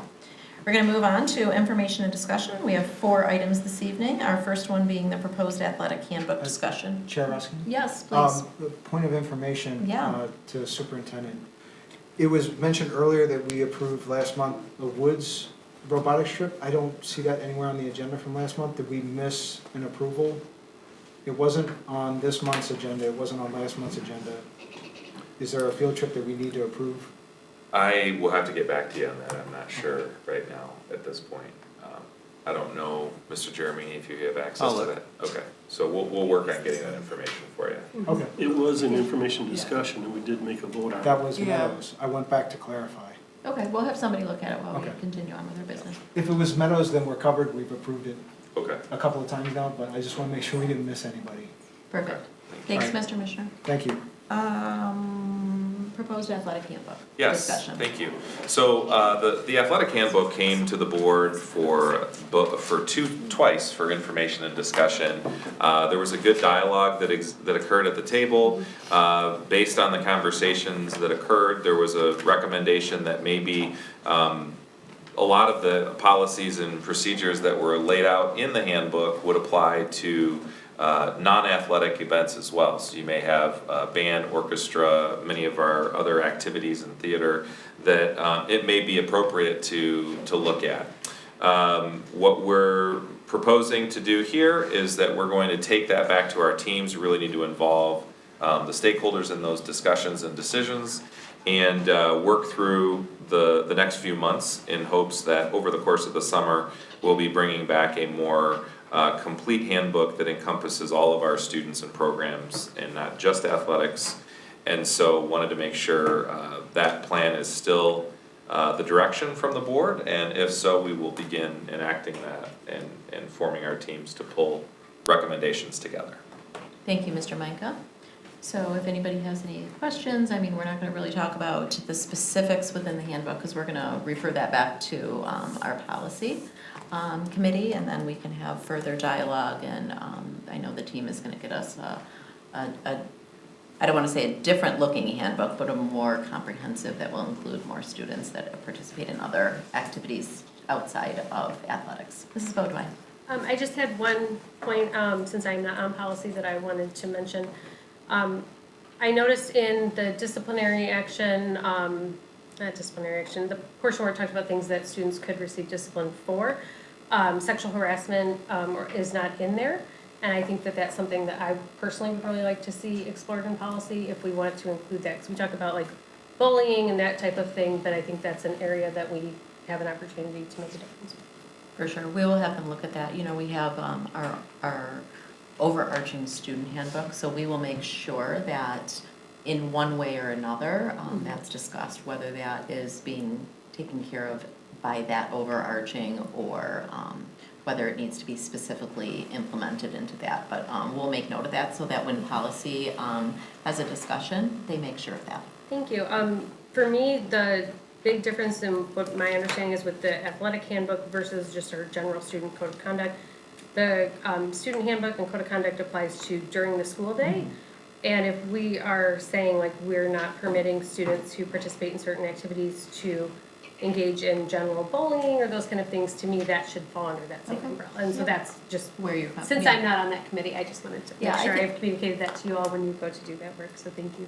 I believe, and I'm not, don't quote me on Mhm. this, but my guess is that the conversation can certainly occur in a policy committee of the whole, so that you can be a part of that if that's something you'd like to, engage in, so. Wonderful, thank you, appreciate it. You're welcome. Mrs. Roney? So we are going to have to discuss the athletic handbook further? Yes, because it's going to be a more encompassing, not just athletic handbook. So we're going to change it, so we're not just going to have athletic, okay. That will be the discussion. The whether discussion whether was, the- how do we make it encompassing Right, all I understand programs? that, yeah. Yeah, I have some things in the athletic handbook, which if we're going to discuss, then I'll table that. Okay, thanks. Any other, yes, Mr. Missioner? And just to clarify, the goal is to have something in place for the start of the 2025-26 school year? Yes. Okay, great. We just need time to work with the coaches, teams, sponsors, the adults and everybody that's involved in those things to weigh in, because there are nuances with each program. I don't want to assume. All right, thank you. Any other comments or questions? Okay. Seeing none, we'll move on to the second information and discussion item, which is the 2025 device refresh purchases, and I will turn that over to Mr. Micah. So the technology department is requesting the approval of devices, and this is a part of our 2019 technology fund. And so every bond, we usually set aside portions of the budget to keep our technology infrastructure up to date. And so that both includes our staff devices as well as our student devices. This is our latest refresh. I know that Jason, our technology director, Smith, is here tonight. But these devices are essentially going to be for staff and also for student. We're looking for roughly 1,000 Chromebooks. We have, as you can see on the quote there, 600 Dell Pro Premiums. I know that the staff was involved in the selection of these. I think our technology team with Lisa Whiteside and Jason Smith did a great job of vetting those and getting those in front of people. As our protocol dictates, we bring our documents to you for a board meeting for info and discussion. You can have another, period of time to ask questions and things like that. I will just mention, and these are interesting times, based on the current situation in working with vendors, they have indicated that this pricing will be good through the end of this month, but tariffs that occur could impact this pricing moving forward. So I don't want to break protocol, so I'm leaving it in info and discussion right now, but I'm letting you know this is a part of our regular technology cycle and refresh cycle. So if you feel like this is something that you're not going to have extensive questions on, just understand that pricing is locked in for right now, but that may not be the same pricing as tariffs take effect potentially over the next month. Thank you, Mr. Micah. And since we have Mr. Smith here, if anybody has any questions, protocol is always information and discussion and bring it back for action, but if we get those questions, either we have none or we get them answered, we could maybe consider moving this forward. So, anybody have any specific questions for Mr. Smith? No, but I think you have a question. Mr. Mishner? You're asking me. Go ahead. It was gonna be a motion, so did you have a question? No, I just wondered, what is AC only under the MacBook Airs stand for? Okay. There you go. C threw me off. I was like, I don't know. Counts. Perfect. We didn't want you to come all the way here without a hard question. Thank goodness you were here. Come back. I don't know what Come the back. intent is, Jason, but. Ms. Roney? Okay, I have a question on the tariffs. Do you have any idea, or where do most of these come from? So it's a mixture. China is where they're built from, but now when the tariffs are taking effect on Taiwan, that's where our chipsets are coming from. So that's what really's got Dell kind of a little anxious right now, is how that's going to affect them. These laptops are brand new, so it's kind of normally they would let us grab from their stockpile that they already have in the U.S. These are currently being built. These haven't hit the market quite yet. Okay. Any other questions? Mrs. Bodwine? The student devices, do you have an idea of what grades those are slotted to go towards, or is it replacement? 8th grade. It's going to be our annual refresh for 8th grade. Oh, okay, so you guys, do you always do new in 8th grade? Is that kind of what the? That's kind of like the rotation. That's like the That sweet last spot year for that us. That was like an ongoing plan. I'll try to Yep. not ask that next year. No, you're okay. Any other questions? Okay. Mr. Mishner? I move that the Novi Community School District Board of Education approve the 2025 device purchases as listed in the total amount of $1,417,238.94 to be expended from the 2019 bond technology-related funds. Do we have support for Mr. Mishner's motion? Mrs. Roney? I'll support it. Okay. Do we have any questions or concerns or anything that we need before we vote? Okay. Seeing none, all in favor say aye. Aye. Opposed? Motion carries 6-0. Thank you very much. Thank you for all your Thank you. time and for keeping us on task financially. Okay, we are going to move on to the next information and discussion piece, which is the MTSS platform recommendation. Mr. Micah. Thank you. I want to try and refresh everybody's memory. Last year, when we went out and started talking about technology platforms that we're exploring within our systems, one of the things we talked about was a consolidated way that we could really get information from our staff and students and families. And so we embarked on a program with Panorama, and that has gone well. We're actually doing student surveys next week. And it's always our effort to try and have as few systems as possible, just from a simplicity standpoint. And so we did pilot this year in a small way some of the online platform for MTSS, because we know that with MTSS, we have to make sure that we're tracking those interventions effectively. So this is coming back. We've done a more exhaustive review, and to introduce that and explain the rationale, I'll have Mr. Jeremini kind of introduce the presentation. Thank you, Mr. Micah. Yeah, so one of the challenges, of course, was the software integration being lost if we moved away from that Panorama option. But the good news is, what you'll find is through the work of these wonderful directors and the team of educators they worked with, is that our new solution actually integrates with another software that we already have in the district, one that we actually use a bit more than the Panorama survey tool. So when we found out it couldn't do everything that we wanted it to do, we really dove in and found something else. I think that you'll find that the work that was done was even more thorough than the work last year, and that this recommendation is really going to help us move our MTSS work forward. So I'll hand it over to Rosalie Johnson, Director of Mental Health and Wellness, and Spencer Riley, whom you know from before, Director of ELD and State and Federal Programs. Good evening. So before we jump into the actual recommendation for the platform, I just want to ground us in what MTSS is. It is a multi-tiered system of support used by schools to really support all students. It's often organized in tiers. So tier 1 is our core common instruction and universal accommodations that are used to support all of our students. And it's also a system that really helps us support students who might be struggling or students who require extension. And so we have tier 2 and then tier 3, which are more targeted and intensive supports. And so just to frame the conversation, that reminder of what MTSS is, we started doing a lot of this work last year, really digging into our MTSS framework and structure here in Novi, observing lots of different meetings and identifying strengths and areas of need. And pretty quickly it was revealed that there was this need for a centralized location for our data to be stored when we're talking and problem solving around students. So as mentioned, we started to look at the Panorama MTSS platform. And so just to kind of high level outline the benefits of an MTSS platform, it does ensure that all of our data is in one consistent place. Previously, or currently I should say, schools organize their data in different ways. It might be in a CA, we might have a Google Drive. And so sometimes things are getting lost in translation, especially when we're thinking about moving levels.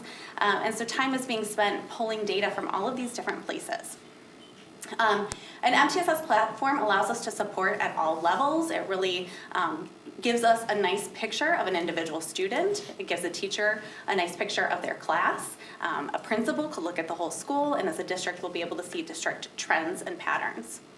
It allows us to see growth over time because within the platform, we will be able to not only identify needs to make informed decisions, but we will be able to identify appropriate interventions and log and track those interventions and see students' progress in response to that over time, which allows us, of course, then to measure impact. And it really does give us this view of the whole child. We've spoken a lot about that. So the MTSS platform, it brings all the data together so that we are seeing a student's academic growth, social, emotional, behavioral, attendance, so it really gives us that whole child picture. And it simplifies things because everything is in one place and it makes our work much more efficient.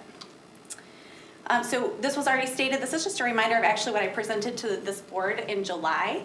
I had presented our adoption of Panorama. We have been utilizing the survey platform this year very successfully. We administered a fall survey for our students, and as mentioned, our spring survey has just opened. And then we also have a family survey that will be going out soon, as well as a staff survey. So on the survey end of things, it's gone very well. When we started to dig in and pilot this with our interventionist, we started to realize it didn't necessarily meet all of our needs. And so we took a step back and we wanted to explore, are there other platforms that might better align with what we needed to do?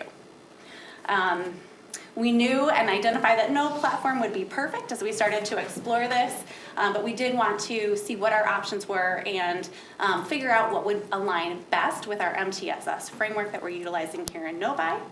And so I will pass it over to Spencer, who's going to share about our process for figuring that out. So once we started this process of identifying which program might work for us, we worked with our MTSS coach, Tara Shami, to connect with a lot of different vendors across this industry. There are a lot of different people that do this. We wanted to talk to each of them to get a better picture of the types of services and all the different things that their platforms can do. We continue to work with our MTSS committee, which is a multidisciplinary K-12 committee, to get some feedback from them about what their needs are and what they're most looking for in a system or a tool like this. And then through that work, Tara and Rosalie and I were sort of able to narrow our pool down to like a top 3. And that ended up being Panorama. We wanted to continue exploring the tools that they offered inside their own platform that we had wanted to explore more deeply this year with our intervention team. EduClimber and Branching Minds. And so we had an additional kind of group of multidisciplinary another multidisciplinary team that came together for a demo day where all of these 3 vendors came in to really showcase their products and the things that they could do, and the presentations were very customized to what we had talked about with them ahead of time on what we were looking for about Novi's needs specifically. We had special education representation, ELD, Gen Ed, student success coaches. I mean, we really had everybody in the room who could give us some feedback about their specific needs and their roles and the students that they support. Each platform was scored using a common rubric. So basically every platform had this list of criteria, things that we were looking for and hoping to see, and the participants on that committee were able to sort of rank how well they felt it was able to be done in each of the platforms.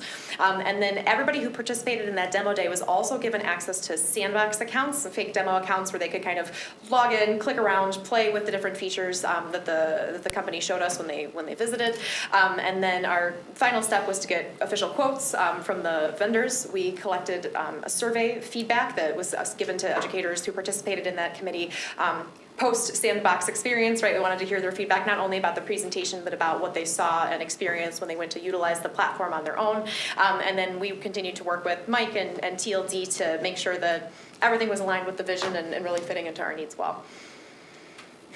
So our recommendation came down to EduClimber ranking in the top, with Branching Minds in second and Panorama in third. The rationale came from this combination of educator feedback, the surveys where the participants ranked each feature, the cost analysis, and the overall platform cohesion with if it's going to fit into our existing MTSS framework. The reason that EduClimber came out first in this kind of raw score version, this is kind of a sampling of the rubric and what it looked like and some of the items that we asked team members to consider when they were experiencing these presentations from the various vendors. And so literally just adding up the numbers of all of the scores and all of the areas, EduClimber came in a little bit ahead with Branching Minds in second and Panorama in third. None of these was like a massive disparity. All of them could do most of the things that we wanted, and EduClimber was just slightly ahead of Branching Minds based on this feedback.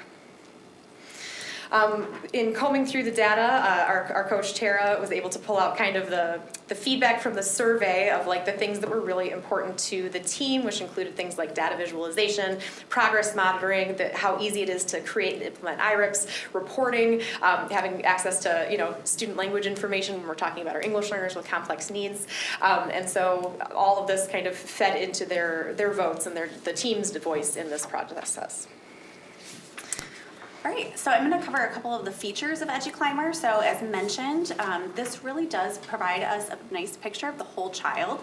So listed on the screen there are all of the different pieces of data that we can pull into this system. So what's very nice about EduClimber is it does talk to all of the other platforms. So it will pull in iWriting data, it will pull in the WIDA data, it will pull in MSTEP, right? So everything, it talks to PowerSchool, attendance data will come over, it talks to Panorama, so our SEL data will come over. So everything will be here, and we can pull up a student and we can get that really nice holistic view. This is an example of a mock student where I can see all of these different data pieces as I'm looking at this student. So let me just go back here for a second. What's really nice about this is when we're talking about sitting in an MTSS meeting and we have stakeholders at the table and we are trying to problem solve maybe what's going on and what additional support the student might need, this data story is really important to making those informed decisions. And what this also allows us to do is see where things might connect, and that was previously kind of difficult to do, and it took time to figure out. So sometimes we might start the meeting talking about an academic concern, and through the conversation realize that actually maybe there's anxiety at play and it's impacting the academics. So this really gives us that picture where if I'm able to see the student has poor attendance right now, they're missing school, and the SEL data from Panorama is showing that they have a low sense of belonging, and now we have academics that are being impacted. I can start to kind of piece this together and make a more informed decision about what the student actually needs to support them to be successful. It also reduces the amount of time spent preparing and some of the work post-meeting for individuals who participate, when we're problem solving for students in our MTSS meetings. This information would take hours to find right now. You'd be digging through a CA, you'd be asking previous teachers if they have information, you'd be contacting home in some cases to try to piece this together, especially once a student is at Meadows or the middle school or beyond, contacting previous schools. Some of our principals do a ton of work before MTSS meetings, making this for each student, and so having it automatically populated in one spot just reduces so much work that isn't spent focusing on really responding to the student need. And so it will really allow us to focus on the important work of MTSS. Another feature of EduClimber that's very appealing is that it organizes everything for an MTSS meeting within the platform. So currently, right now, as Spencer said, there's a lot of work that's going into preparing for an MTSS meeting day, where we are finding the student, we're pulling all of this data from different places, we are creating documents within the Drive to guide our meetings. And so as you can see in this image, I can set this up in my building so that, okay, these are the 5 students that we are talking about and meeting about tomorrow. So they're all right there, and when I click on the student, all of their data appears. And then also within this feature, we can document the outcomes of this meeting. So right now, we have a Google document that we've created to guide the meeting and keep it on course and make sure we're documenting everything. And now it's all living within this platform. And that carries with the student. It allows us to make an action plan with outcomes right then and there. So it's very, very nice. Anything to add on that feature? It's very nice. Yeah, as we take notes in this actual document, it just ensures that everything stays with that child and follows them for their whole educational journey. So we don't have a 10th grader who's suddenly resurfacing and we have no idea what's going on with that kid. We can pull them up and say, oh my gosh, you know what, in 6th grade he was getting intervention for this exact same thing, and the teacher already found something that really worked for him, so let's try that again, instead of sort of reinventing the wheel when a student comes to the table as having an additional need.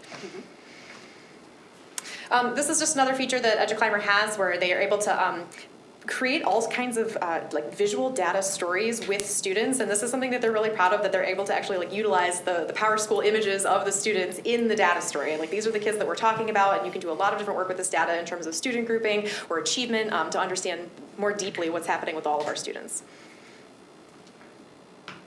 Also built into EduClimber is an early warning information monitoring system.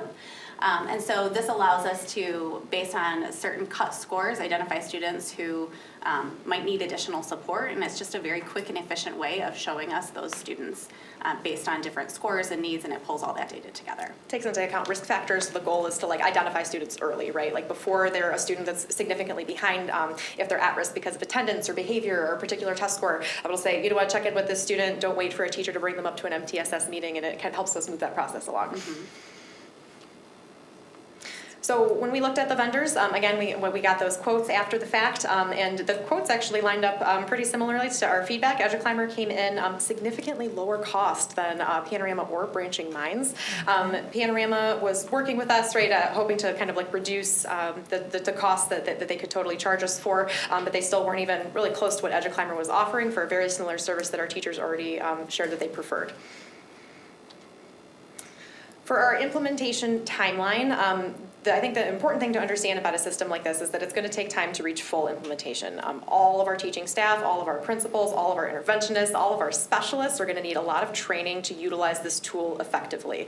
And so as we move into adopting a platform like this, if it's approved, we have a lot of professional learning that has to happen. Our goal really is to utilize a train-the-trainer model. We have really amazing academic interventionists in this district who are already doing a lot of work leading MTSS at the K-4 level right now. They're facilitating the meetings that are happening, supporting teachers with developing Tier 2 plans, and so we would really like to train them first, get them into the program, get them comfortable with it because they're already familiar with MTSS and the type of data and information and problem solving that this tool would be utilizing, and then assisting that with the total rollout to full staff. So in year one, looking at 2026, trainers are going to support building staff with a rollout. The platform will be live, and it's going to take time moving into 2 more years with continued support, learning around the platform, and after we get through year 3, full implementation where staff feel comfortable, and then the training at that point is maintenance focused on training for new staff members as they onboard with our team.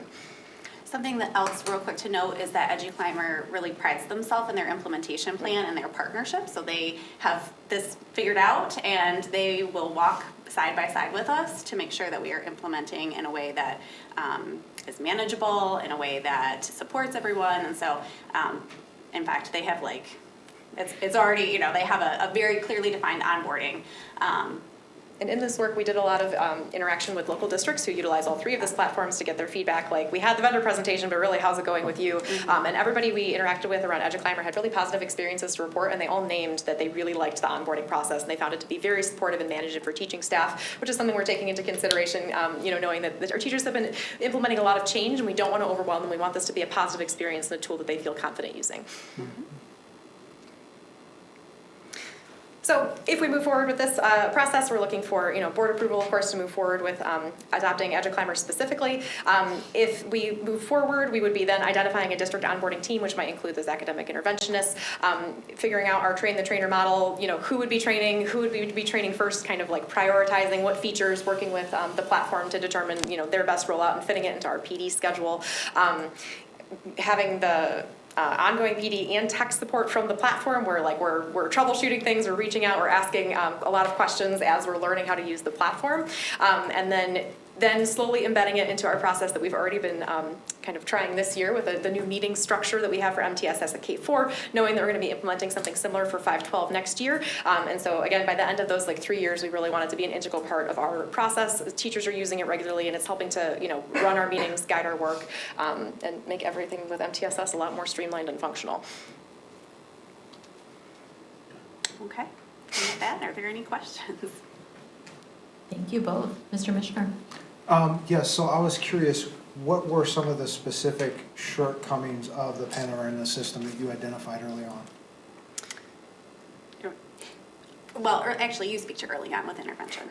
I supervise the intervention team, and so we wanted them to really get into it first because they're already doing a lot of data tracking in their day-to-day work, right? They're compiling documents that, as Rosalie said, these long Google documents, right? They're tracking a lot of things that they're implementing with their students. And we wanted to get them in it first and see, is this functional for Tier 3, right? Is this going to work for you? And so we had PD on, I think it was the October PD date, that we had a live session with Panorama and got in there and started exploring. The team had access to their own accounts that they could continue to play with and explore. And as time went on, it was clear that, while a lot of the features were functional, Panorama adopted MTSS or brought MTSS into its system later. It's primarily an SEL platform. That was what drove its existence. That's most of what it does. And they're exploring and they're implementing MTSS, and they're actively building what they want their MTSS system to look like. And so there were just some things that didn't fit. We wanted to track more goals. We wanted some things to be more flexible. And it wasn't immediately meeting all of the academic interventionist needs, and that kind of triggered the process for continued exploration with other platforms.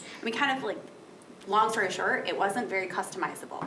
That was the biggest issue that we came across. So when interventionists who have these very robust plans and ways that they're tracking data right now, trying to fit it into the system, it wasn't easily fitting. And so then it ended up being this is actually more work. I'm going to have to create multiple plans for this student. And that's not the point of it, right? The point is to make it more efficient. And so that was kind of I think the big thing. Now they are open to feedback and they keep taking it because, as Spencer mentioned, they are pretty new into their MTSS platform. So they've taken all of our feedback. They've been a great partner, but I think that was the biggest glaring issue early on, was the customized.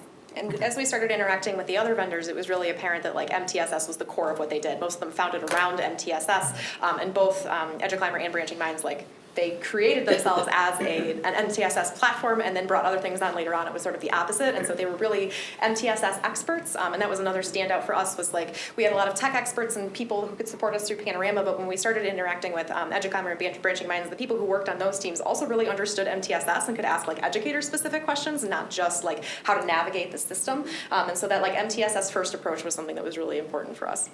And so we still need to keep Panorama around to support our social emotional learning goals and our surveys, correct? So is the cost you showed in the slide something we're still paying, or was that additional cost to have that additional feature of Panorama to support MTSS? Yeah, so that cost with this cost here did not include the survey platform. Okay. This was in addition, so this was just for the MTSS platform. All right, well then I would say congratulations on finding a better solution and saving the district money. That doesn't usually happen. And anecdotally, I really appreciate you putting a timeline in with your implementation phases. And also, I'm really enjoying watching how both of you work together really well. You definitely are complementing each other, give a very comprehensive view of the topic and your solutions, your problem-solving approaches. So thank you very much for your presentation. Thank you. Thank you. Mrs. Kleber? How much of the system in this tool is auto-fed versus manual entered? Like, is Power School pushing attendance and grading information, and then we're expecting teachers to input a lot, or what percent is manual? It's what's called like system agnostic, so it can basically import data from anywhere. They told us that there's not a system that they've found yet that they can't bring in like in an automated way. I mean, we will still have to collaborate with tech to import those things. But every single thing that we asked about, WIDA, about Panorama SEL data, about our Power School integration, they knew it and were familiar with it, and had other school districts that brought it in and utilized that. And so we don't anticipate a lot of really heavy lifting on the teacher end. It is part of the like Renaissance, DNA umbrella, and so teachers who do utilize that for testing will continue to utilize it in that way, where they do have to input some test scores for things like benchmark assessments. But other than that, it's pretty flexible with the import of data. And is it strictly an internal facing tool, or would families have any access to like summary reports or any information on that? Or is it strictly internal? Strictly internal, I believe. Was it Yeah, I think Edgeclimber it's- that had the family letter? I can't remember. I think they have some family resources and recommendations, but it is an internal tool. But something that we're working on as the MTSS committee, that's actually one of our priorities, is like we want family engagement to be like the next step. We know we need to figure out more clearly, like when we bring parents in, having a version of the handbook that could be parent facing to help the community better understand what's happening with MTSS and what our processes are. We're very much in like a year zero this year, and we're working on building staff confidence, but it is something that we're going to continue working on with the team, even if it's not through this specific platform adoption. Especially when it comes to like tiered plans. So that's been a big part of our conversation. If a student requires some additional support in a tier 2 or tier 3 plan, we want to have a good communication tool for parents to be part of that process. Any other questions? Mr. Cook? Thank you for the presentation. You mentioned early in the presentation, Ms. Johnson, that no tool is perfect. Edgeclimber has to be missing something. Is it just the kind of communication with the public, with the parents, or are there other things that you wish it had that maybe the other two had, or Yeah, so- where's areas that it could be improved? So I think one notable area that feature that they did not have yet, but it's in progress, that the other two did, was an AI feature. And so they are currently developing that, but that wasn't kind of like... I mean, that was like the glaring thing in the presentations, and people did ask about it. There were some AI features of the other two that were kind of neat. I mean, you could say like, write a suggestion for a tier 2 plan based on this data, and it would provide you an outline, and you could customize it to the student's needs, and it might save you some time. But Edgeclimber said that is a tool that they're actually working on developing right now, and at the end of the day, I mean, we are still supporting our teachers with developing their plans, and it wasn't a priority area. And there wasn't no add-on cost from Edgeclimber. They've stated that there will not be an additional cost when they have that AI tool, but that's why you see such a difference in price for the Panorama and Branching Mind tool, is because of their AI component right now. Okay. And the other thing is, I've got a couple concerns. One is we tend to implement things, and we start training, but we don't have consistency across the board. We heard tonight about the grading system. It's not consistent across from teacher to teacher to teacher.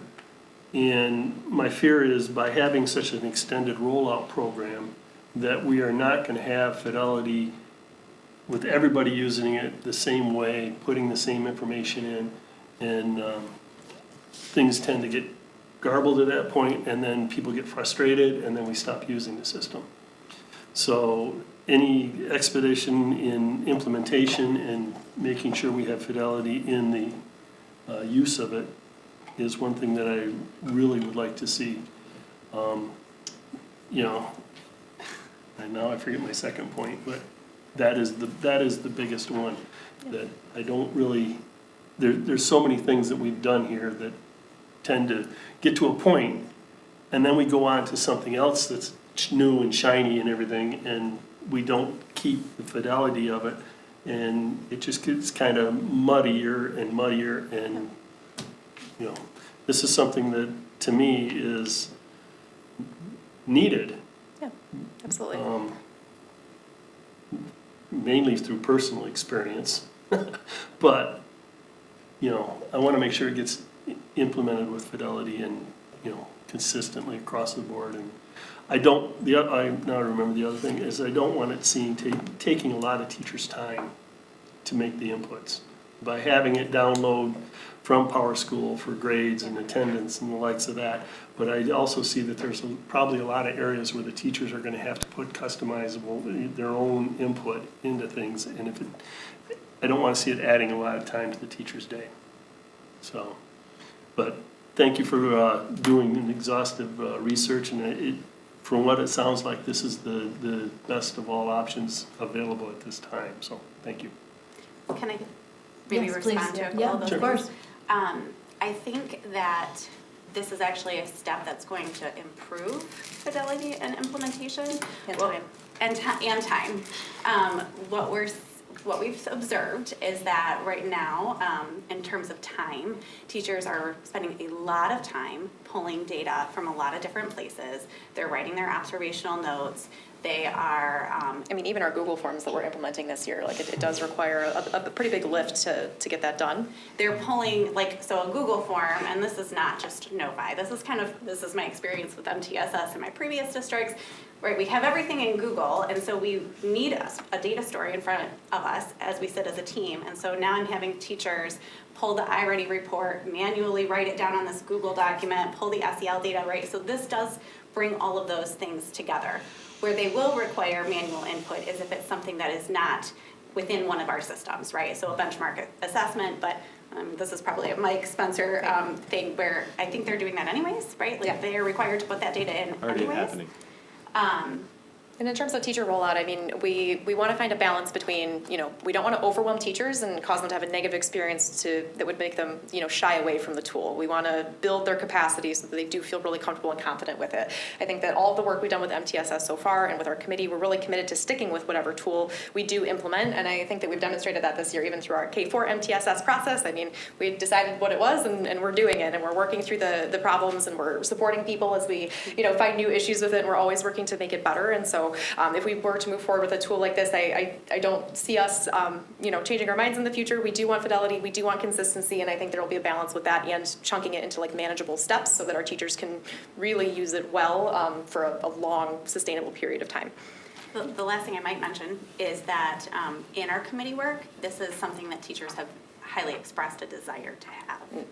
It comes up frequently. Very definitely, yeah. Okay, thank you. Thank you. Mrs. Bodwine? So first, I agree with what Mr. Cook had to say there in terms of making sure that when we implement things that they're actually consistently spread out through the whole district and we get that buy-in, which I know is a tricky thing to do with the staff the size that we have. But in terms of this, and I don't see the internal side of MTSS. I've seen, what a parent might receive, but not what you all do. But I think if I'm understanding it correctly, won't there be someone from your department involved in those meetings that would then kind of have that tool fully understood and kind of guide the rest of the people through it? Because as far as what I'm thinking with this, it seems like, well, I agree that's a really important thing to think about. I'm not sure how much it'll be a problem here if one of you or your direct team that's gotten that train the trainer experience is involved in those meetings. I feel like usually if there's someone in the room that knows what to do, then it kind of spreads a little more organically that way as well. But I wasn't sure. So would there be somebody from that's been trained on it in all of those MTSS meetings at that point? That's the way it's structured now, where we always have the academic intervention team there. We frequently try to be present in those meetings, as well as our MTSS coach, Tara. And also, I think there are different uses for a tool like this. So I think that the meeting, especially if we're looking at a rollout, we would work with them for support like that. But the meetings that we already have in place this year, especially in K4, this would be a layer to those meetings, and continuing that work. And definitely, someone, the principal, an academic interventionist, one of us could help guide that. There are other things that EduClimber can do in terms of a resource for classroom teachers. So when we talk about full implementation, we're not talking about waiting on utilizing it in a meeting. We're talking about everyone being fully implementing all of the features and using it as a classroom teacher and using it as a student success coach and using it as a counselor and using it as a principal. That level of implementation will take time to build. I do predict that we'll be able to start utilizing it in terms of a meeting capacity relatively quickly. Okay, and I've got one other question on this. this pulls iReady data in, correct? Now, so let's talk about kids in like Meadows Middle School, high school that travel class to class. I realize our high schoolers don't do iReady, but bear with me on this. Will all of their teachers have access to that student's data? Okay, because one thing I've heard is like our ELA and math teachers have access to students' iReady data readily, whereas like our science teacher may not have the data that would say this child reads at a lower level and needs that to be adapted for this lesson. So I just wanted to check, like, so this will then give access to other teachers who normally wouldn't necessarily get that information very easily? Yeah. Fantastic. Yeah, only certain teachers have like the iReady login, but with a tool like this, we have like control of like viewing privileges, so we would be able to grant access to see or not see certain parts of the student's data story. Yeah, so you could set it up then that if a teacher who's teaching civics needs to know that this student has, you know, is reading below grade level or whatever, they can then create a more adaptive lesson for that student. Okay, wonderful, that's great, thank you. Appreciate all the work you guys have done on this. Thank you. Any other questions or comments? We appreciate everything that you guys have done, and, you know, I think it's a double-edged sword. Mr. Cook makes some really valid points, and we certainly want to roll out as quickly as possible the most effective and efficient tool that's going to help our staff and, you know, make them be the best at what they're doing for our kiddos. But I do appreciate, and when I was looking at the slide towards the beginning where we had the 3-year implementation and then that area was circled, and you know, I do give you credit for bailing ship and not just doing because that's what we said we were going to do, and we better just continue on the ship because that's where we were going, and finding out that that's not really working for the team and pulling together all the people and doing the work that needs to be done to find things that are better. So I do appreciate that. Thank you. Okay. We are going to move on to our last information and discussion piece, and that would be the building naming discussion. I will turn it over to Mr. Meinka. Thank you so much. We had an ad hoc naming committee chaired by Mr. Cook, and we discussed the facilities that are in need of being named, as we are previously discussed the old 6th grade house, which will actually be a facility that has 4 programs under the same roof. Japanese School of Detroit, the Novi for All Learning Center, the Adult Transition Center, as well as the Robotics Center. We also have the other facility that was just formerly known as the Instructional Technology Center, the ITC building.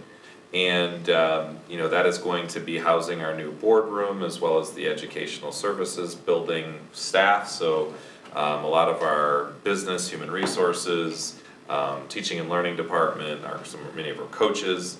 And so the discussion point really at this juncture is we need to have the board decide what the building's names will be. The discussion at the committee was essentially that we would have one name for the entire 6th grade house, one name for the old former ITC space, and one name for this building.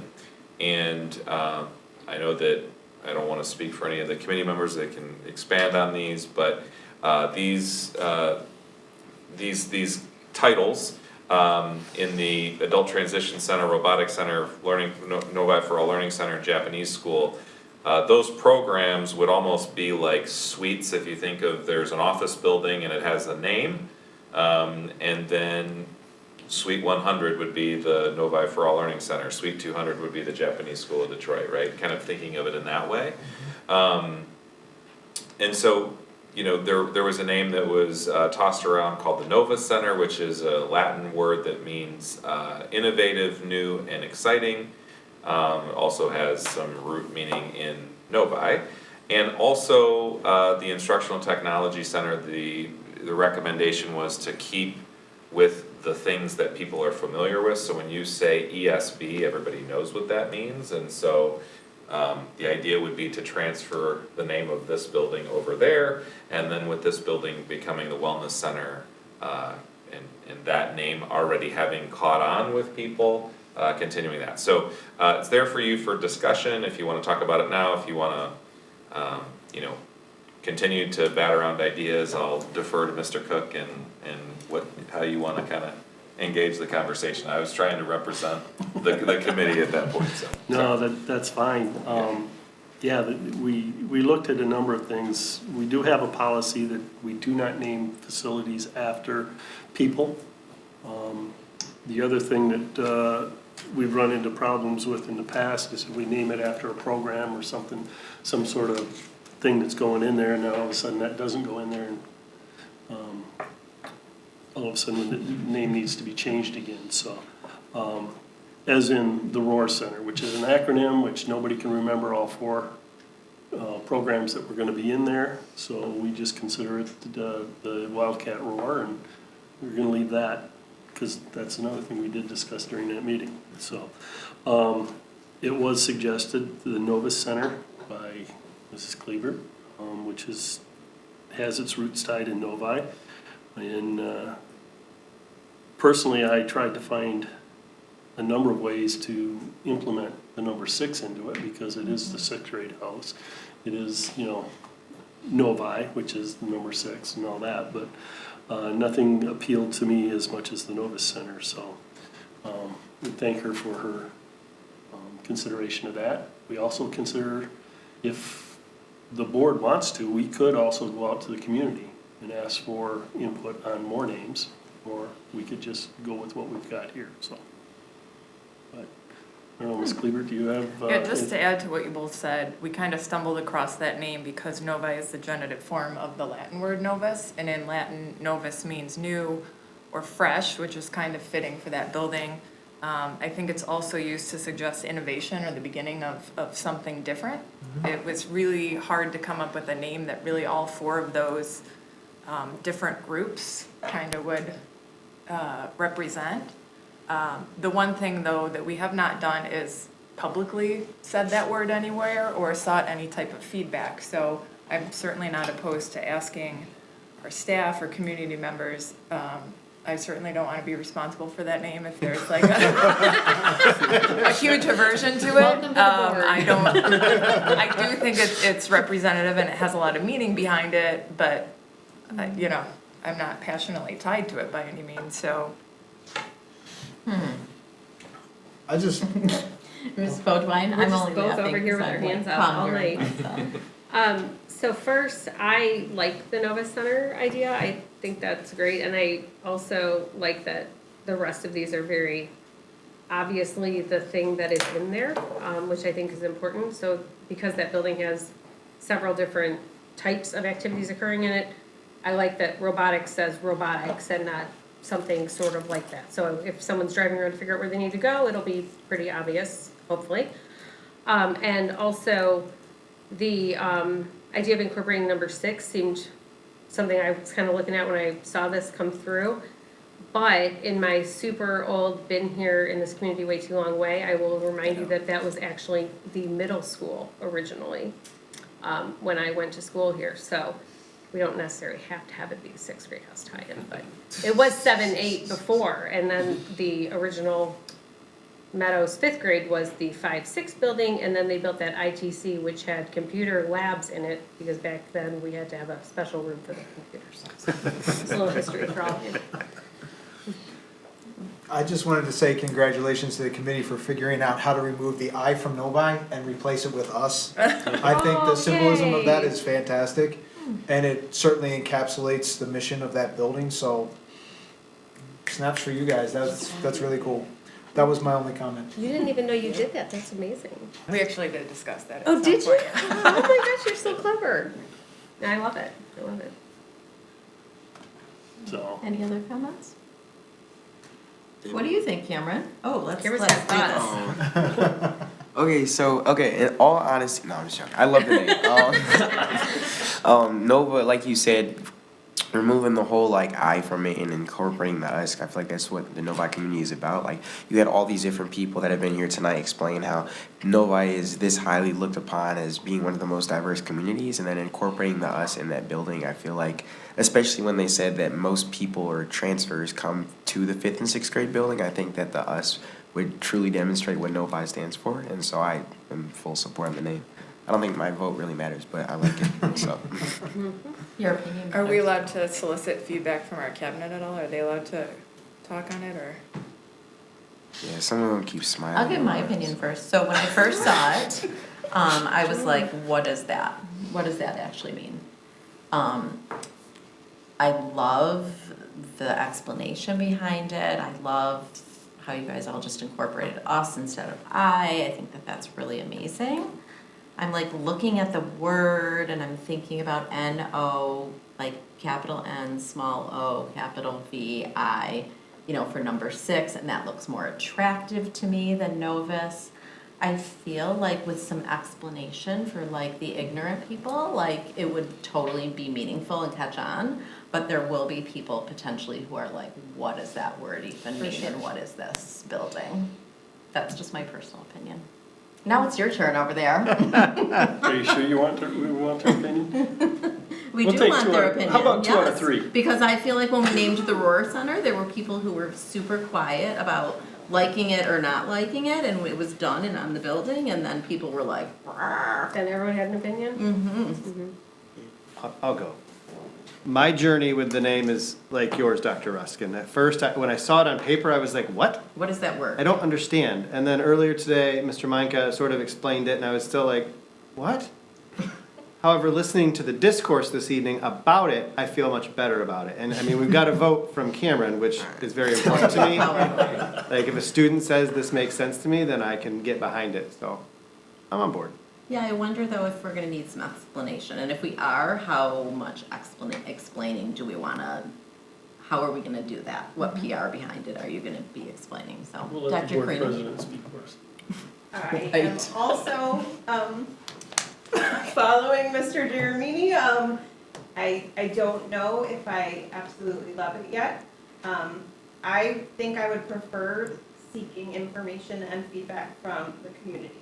I think it is a community place, and I think we didn't necessarily get that feedback for Roar, and there was lots of input that came after the fact that I had heard while the board was voting at the time, but no one really said anything. So I think that it would be important to get feedback and see how people feel about it. I also think it's important to think about the flow of that building with the other buildings.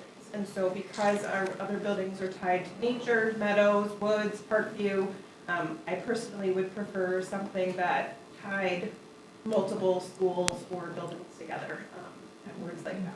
That's fine. That was brought up in the conversation. And you ignored it?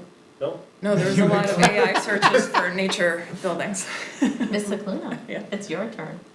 You're on the hot seat. I feel like my non-tenured vote is probably in line with Cameron since I haven't been here long enough. You control the purse strings. Yeah. So the name that goes on it, you pay for it. Yeah, I mean, I think it's different, and, you know, people sometimes have a hard time with change and going against the grain. I don't hate it. I might actually lean towards loving it more than that, just because it is new, and I like the I versus the us, but I do think that that would require explanation, because your first glance with no explanation is, oh, what does this mean? When you hear the explanation and how it came to be, you're on ship, like you fully support it, but how do we get that out to the community? I will also say, on the construction side of things, tend to think we need a name sooner rather than later, so I don't know that we have time to go out to the community and solicit opinions there. There are delays in certain things that happen if we want to do that. So, I think if we can come to a consensus, that would be great. Thank you. I know somebody who named, this has really no bearing on any of this, but I know someone who named the palace, and they put it out into the community, like into the metropolitan area. He was young, he's like my age, but the palace, you can imagine how long it's been around. So he was like an 18-year-old kid, and he named the palace, and he had free tickets to everything for the entire life of the palace. So I do think that there's value in asking the public, and we might find that, you know, even if it's just put it on our website, take this survey over the next 4 days, it doesn't have to be a big hoo-ha, like, we're gonna do this forever, just to gather some maybe information and send it back to committee just for them to take a peek. That's You go ahead. Go ahead. I've gone before you like 3 times tonight. Mary, did you get to speak yet? No, but that's okay, you guys can go. I was just gonna. I'm sorry, I didn't see. I was gonna ask Ben if there was a already established community meeting, maybe tied to the work we're doing on the high school or the upcoming bond, where this could be, the question of the naming of the facilities could be incorporated into that? So we have a community town hall in May, but it'll be after the next board meeting. And I think you're gonna need to Becca's point, you're probably gonna need your decision at the next board meeting. So if you decided as a board you'd like to solicit more input, I'd be happy to, we could throw a very brief survey together. We have a survey that's gonna be going out probably tomorrow, about something I'll talk about here. So Panorama has the ability to do customized surveys, I mean, we could throw the name with an explanation, see if people like it. We could also ask for other input. The challenge is you will probably get a number of responses. You're not gonna be able to pick them all, so, but you could at least have that data at your fingertips. So I'm happy to do that if that's what you'd like to do. Yeah. The other option is if the committee came up with multiple names besides Nova Center and maybe the NOVI Center or whatever else you all talked about, you could put those names out and have them vote on them instead of leaving it a blank slate. You could say these are the options that the committee has come up with, what you like better, and that would be an option. So Mrs. Roney, and then I'll come back to you, Betsy. Okay, well, when I look at it, Novus, okay, first I thought of a credit card, because there is a credit card, Novus. And then I also thought Navis, like, someone not quite there. I mean, a novice center. I think we will have to do an explanation. I just don't feel it's there yet. But, I mean, this is the first time I heard of it, so it may grow on you. But I do like the fact that, we have Village Oaks, Novi Woods, Orchard Hills, like you said, nature. Of course, high school, but Meadows, so I don't know, I kind of like that, hometown kind of thing, yeah, we're Novi, but we try to look like a small town. Thank you. Mrs. Boakley. Okay, so I've got 2 ideas for consideration.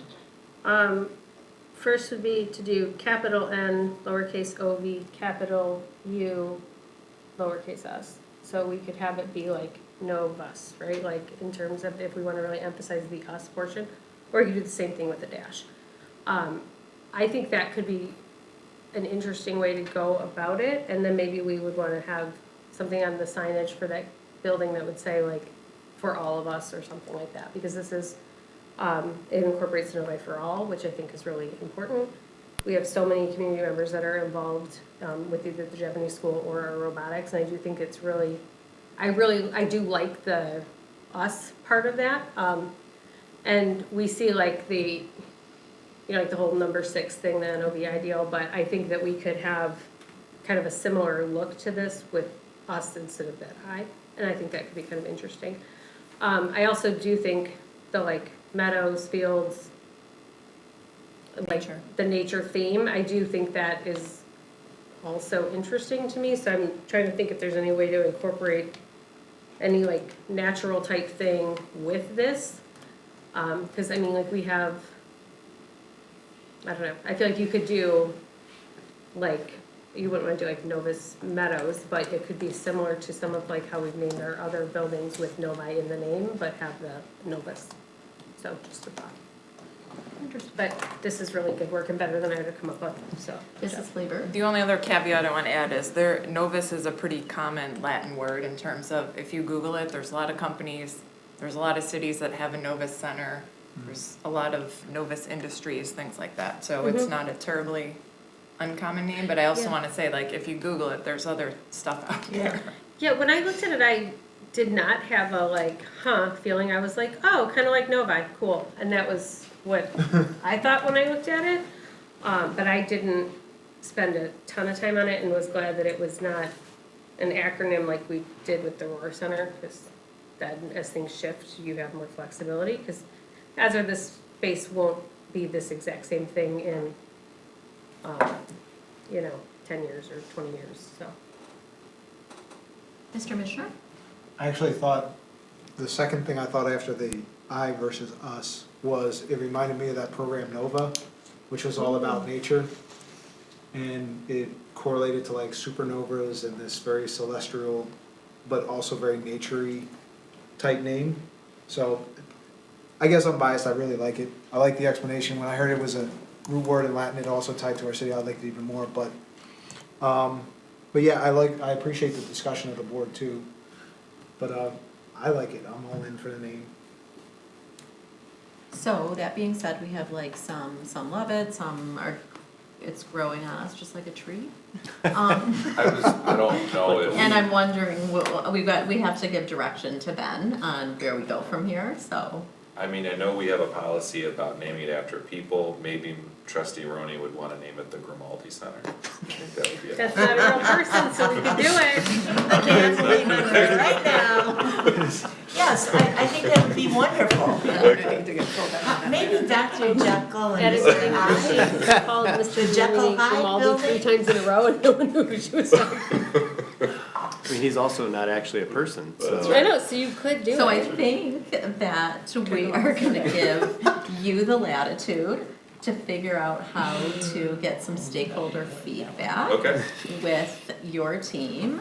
And then, in your Monday update, you'll tell us what you've come up with and what you guys are doing to get a little bit, whether you decide you wanna just put it out there and say Novus and get some feedback, whether you wanna put multiple things, whether you wanna leave it open, however you wanna do it. Thank you. I think if we just put the Novus Center out there and do not gain any community feedback, we are asking for trouble. It's likely. All right. Thanks. Okay, we are gonna move on to the committee reports, and capital projects administrative report is Ms. Spodline. All right.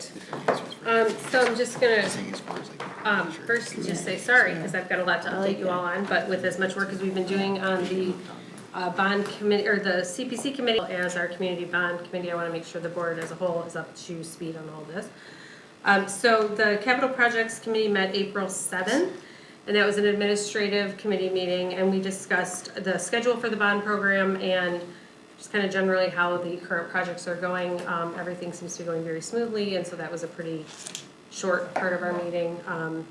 Then we also discussed the need to be flexible as tariffs may impact what we can buy with the amount of money that the bond would generate. So we're trying to kind of get a sense of that, and talked also about how long we would want the bond to be, and depending on how long it is and how much it would generate and those kind of things, and trying to balance something that would make sense. So we didn't really come to any big decisions on that, but just discussed that as a thing that we needed to kind of explore with the board as a whole. So we'll be doing that as we come back with that information.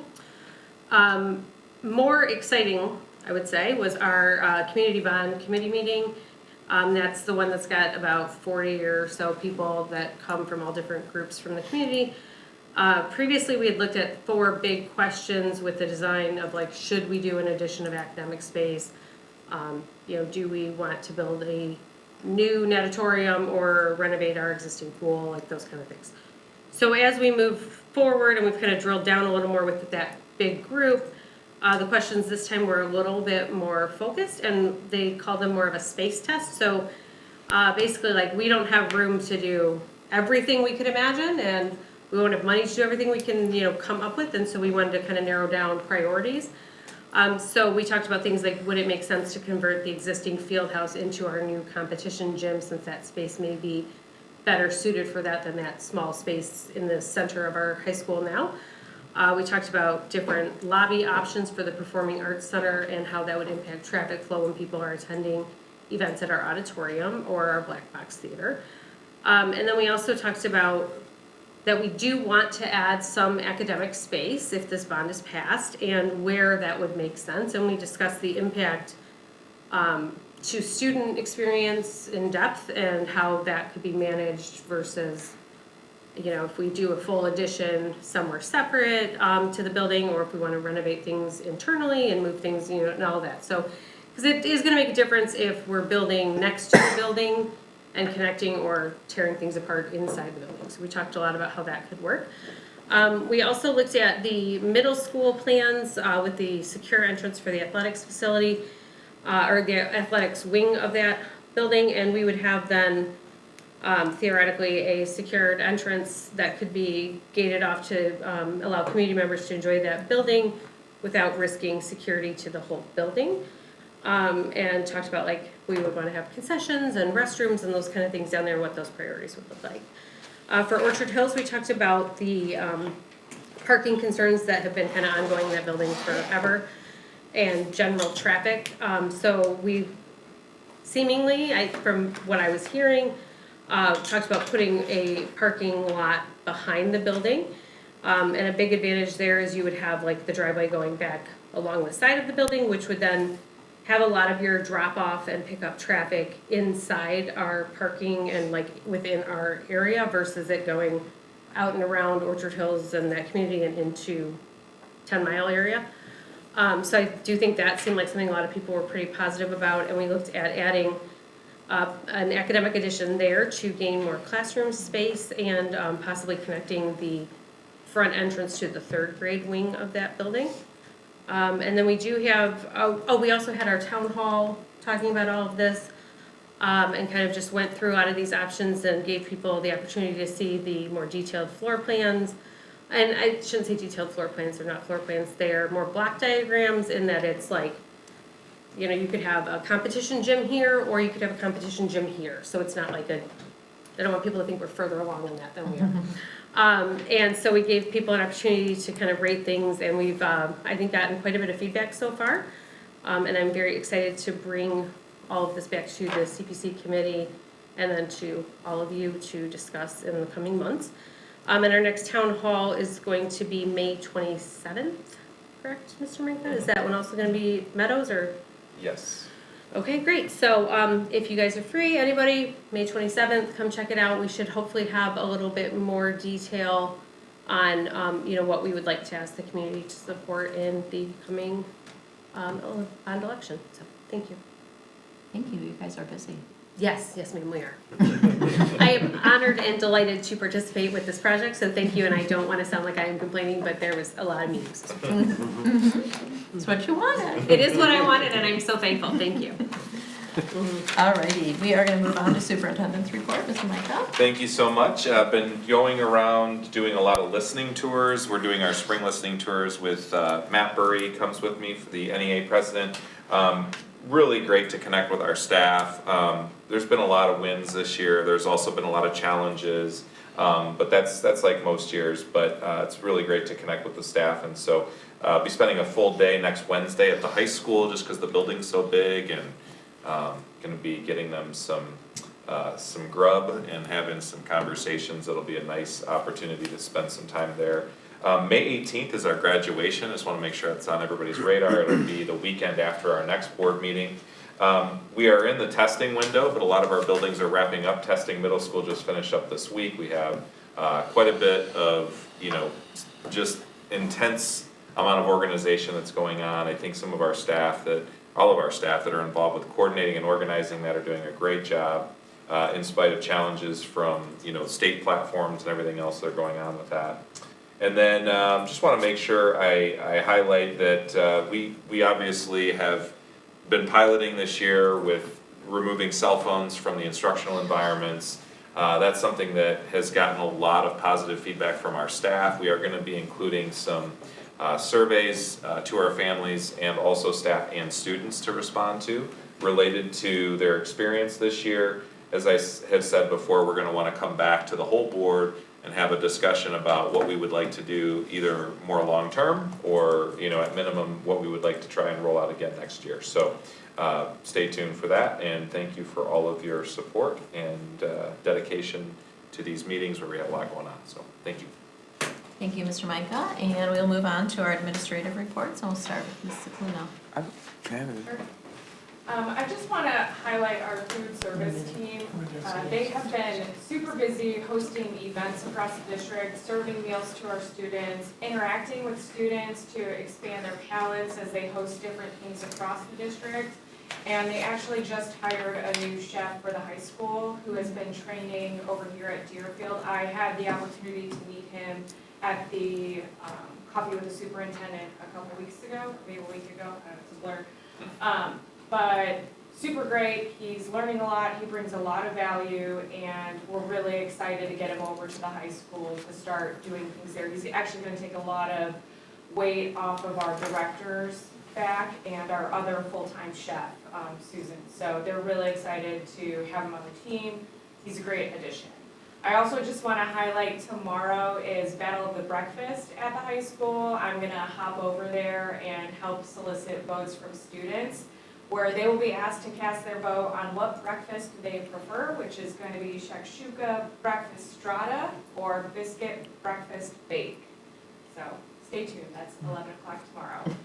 Disappointed samples were not provided for. I know, sorry. Actually, it got changed, it was supposed to be on Tuesday and it got pushed to tomorrow. I wouldn't have wanted it 2 days later though, so. Tomorrow, I'm sure they would serve you. Sorry, I'll keep you all updated. Okay, there you go. Thank you. A couple other points, so our transportation team has, this whole year, just been working on rolling out Stop Finder. It's really been a work in process over the course of the year. Over the past month since the last board meeting, they have started rolling out the geo alert function to all of the schools, all of the parents across the district. I will say, we don't have high participation just yet. I mean, it's a fraction of the number of students that we have in the district. And so at the Coffee with the Superintendent meeting, we learned some things about emails not getting received and what are other ways we can reach out to parents to really encourage participation, downloading the app and actually enrolling in this geo alert function. So as of today, I believe instructions and connections to the Stop Finder website were posted on our website, our district website. It's going to be refined over the next, I'd say, 48 hours.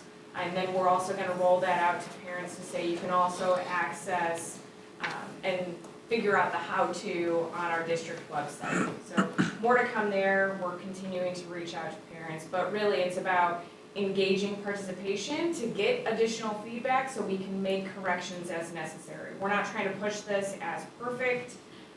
But we need more participation to learn where we need to change and ebb and flow. And then just the other comment I want to make on the electric vans, I feel like I'm beating a dead horse this year on these, but you know, we had 3 vans delivered in October, none of which were outfitted with a lift at that point in time. We have actually secured a quote and engaged a company to outfit one of the vans with a lift. There's a 6 to 8 week lead time.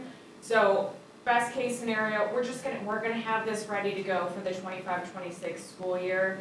I think everybody's really excited about it. I mean, what Shaylee shared earlier about just Novi for all and everything going on at this building and getting students in our building and remaining in the district and being able to supplement transportation for those that need a lift, that's gonna be a possibility.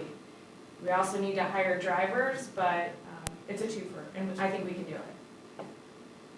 Awesome. Thanks for all of that. You're busy. Dr. Carino? Thank you.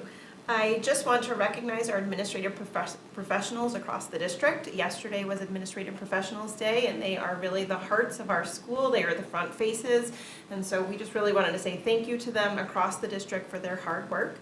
We also had Bus Driver Appreciation Day on Tuesday, so we were able to recognize all of our transportation department for their hard work this year.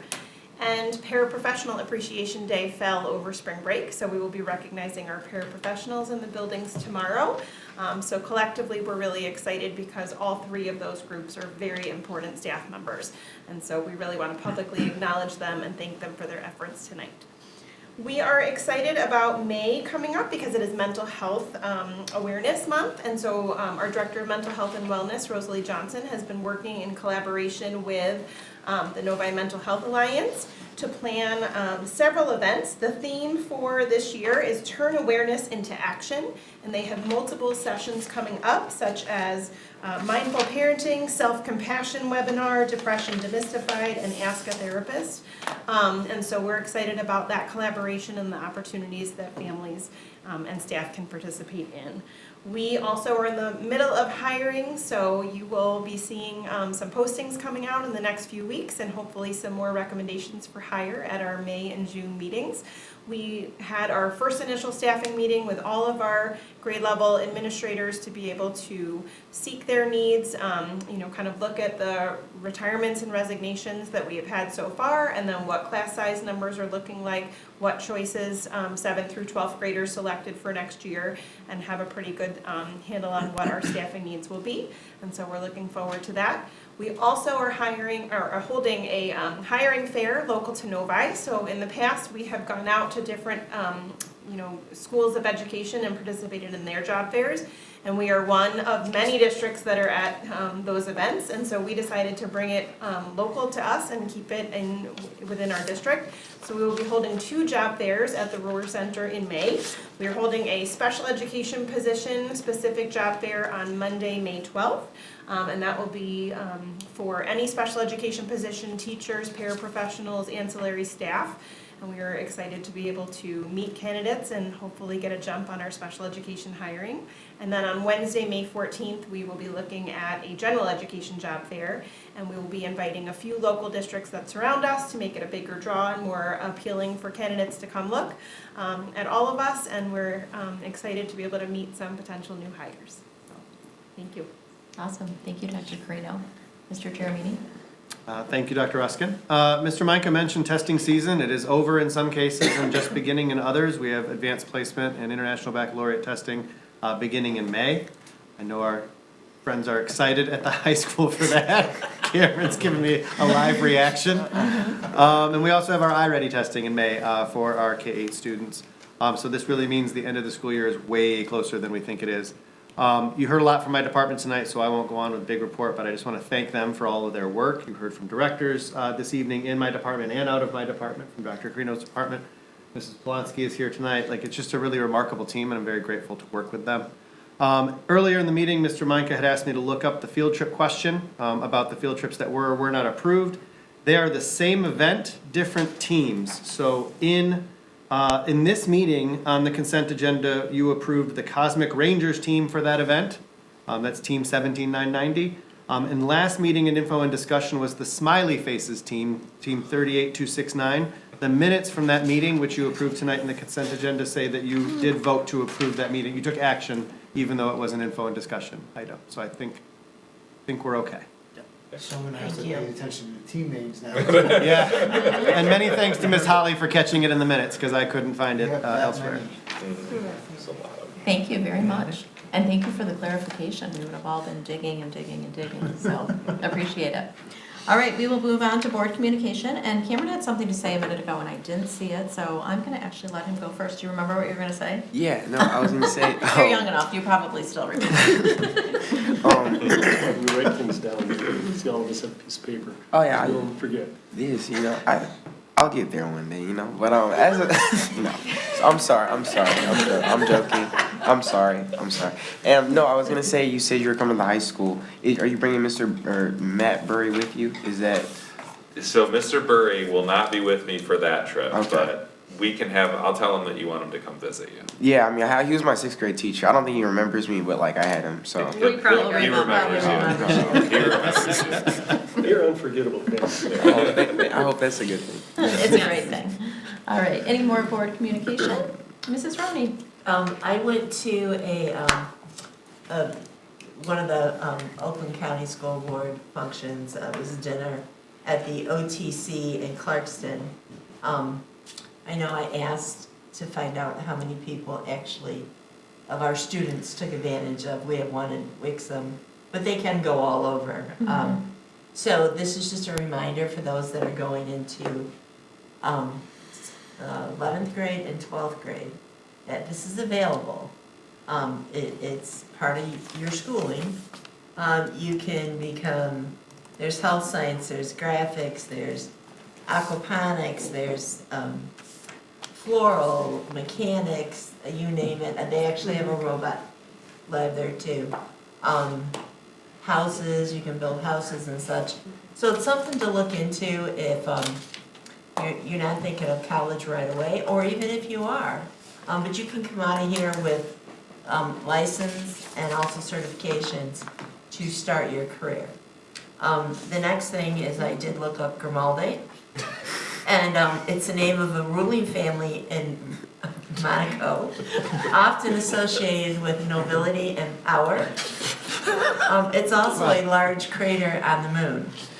I love that you're telling Look at what you did. Jeremy about that, like you've explained his family history to him. Just wanted to like it. Now we understand the mistake in the original. It's because you're so noble. That's Noble. Exactly. Alrighty, well, since we're going around in a circle on OCD, here we go, Mr. Cook, what do you have? Oh, okay. First and foremost, April is Autism Acceptance Month, so in that light, the high school had their Novi for All Inclusion Week this week, and where kids were able to wear their favorite pajamas, come in as a superhero. Today was you could wear a hat. Tomorrow is All Abilities One Team Green and White Day. So appreciate the high school to taking this on and celebrating all our students, not just those in our general education. Second thing I had to mention has already been stolen from me. Thank you, Mrs. Baudouin. The spring musical. Kids have been working very hard. I've had the opportunity of being at rehearsal a couple of times, and it is amazing what some of these kids can do, and what they, it's pretty much the adults sit by and the kids run everything. So look forward to seeing that. I will probably see it multiple times. I plan to be at least 2 of the shows, so I will see you there. So, and the last thing I wanted to mention is because we do not have another meeting between now and then, but we had Teacher Appreciation Week coming up. And I want to say it publicly with the whole board that we do value and honor our teachers, and we would not be where we are without them. We appreciate the hard work they do and the way their care that they have for our kids. So I'd like to just give my personal thanks to every teacher in this district. Thank you, Mr. Cook, very well said. I know that Mrs. Kleberg said she had a question, so. No, I just wanted to make a comment as well. Oh, you do? Okay, I figure we're going around in a Okay, circle, right? good. Mr. Mishner? None tonight, thanks. Oh, wow. I know, it's just. Ms. Bodine! Did Ms. Bodine steal your thunder too? I don't think I did.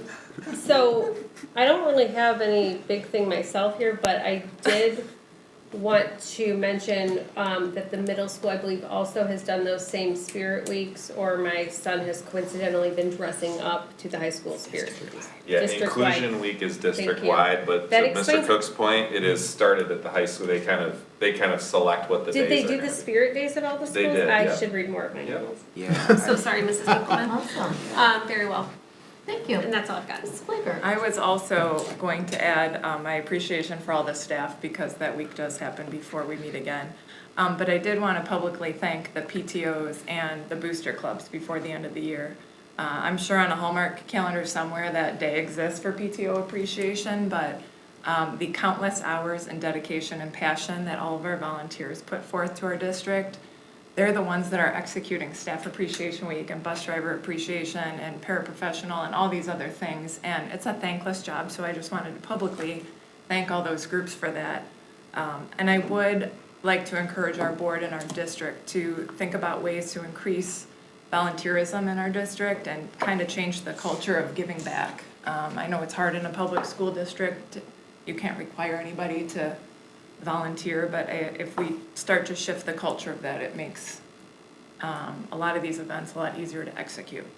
the PTOs and boosters, I think they create a lot of the core memories at school, the field trips, the assemblies, the band trips and things like that, and they can't happen without these great volunteers, so Very good. thank you. I love that PSA. That's so good.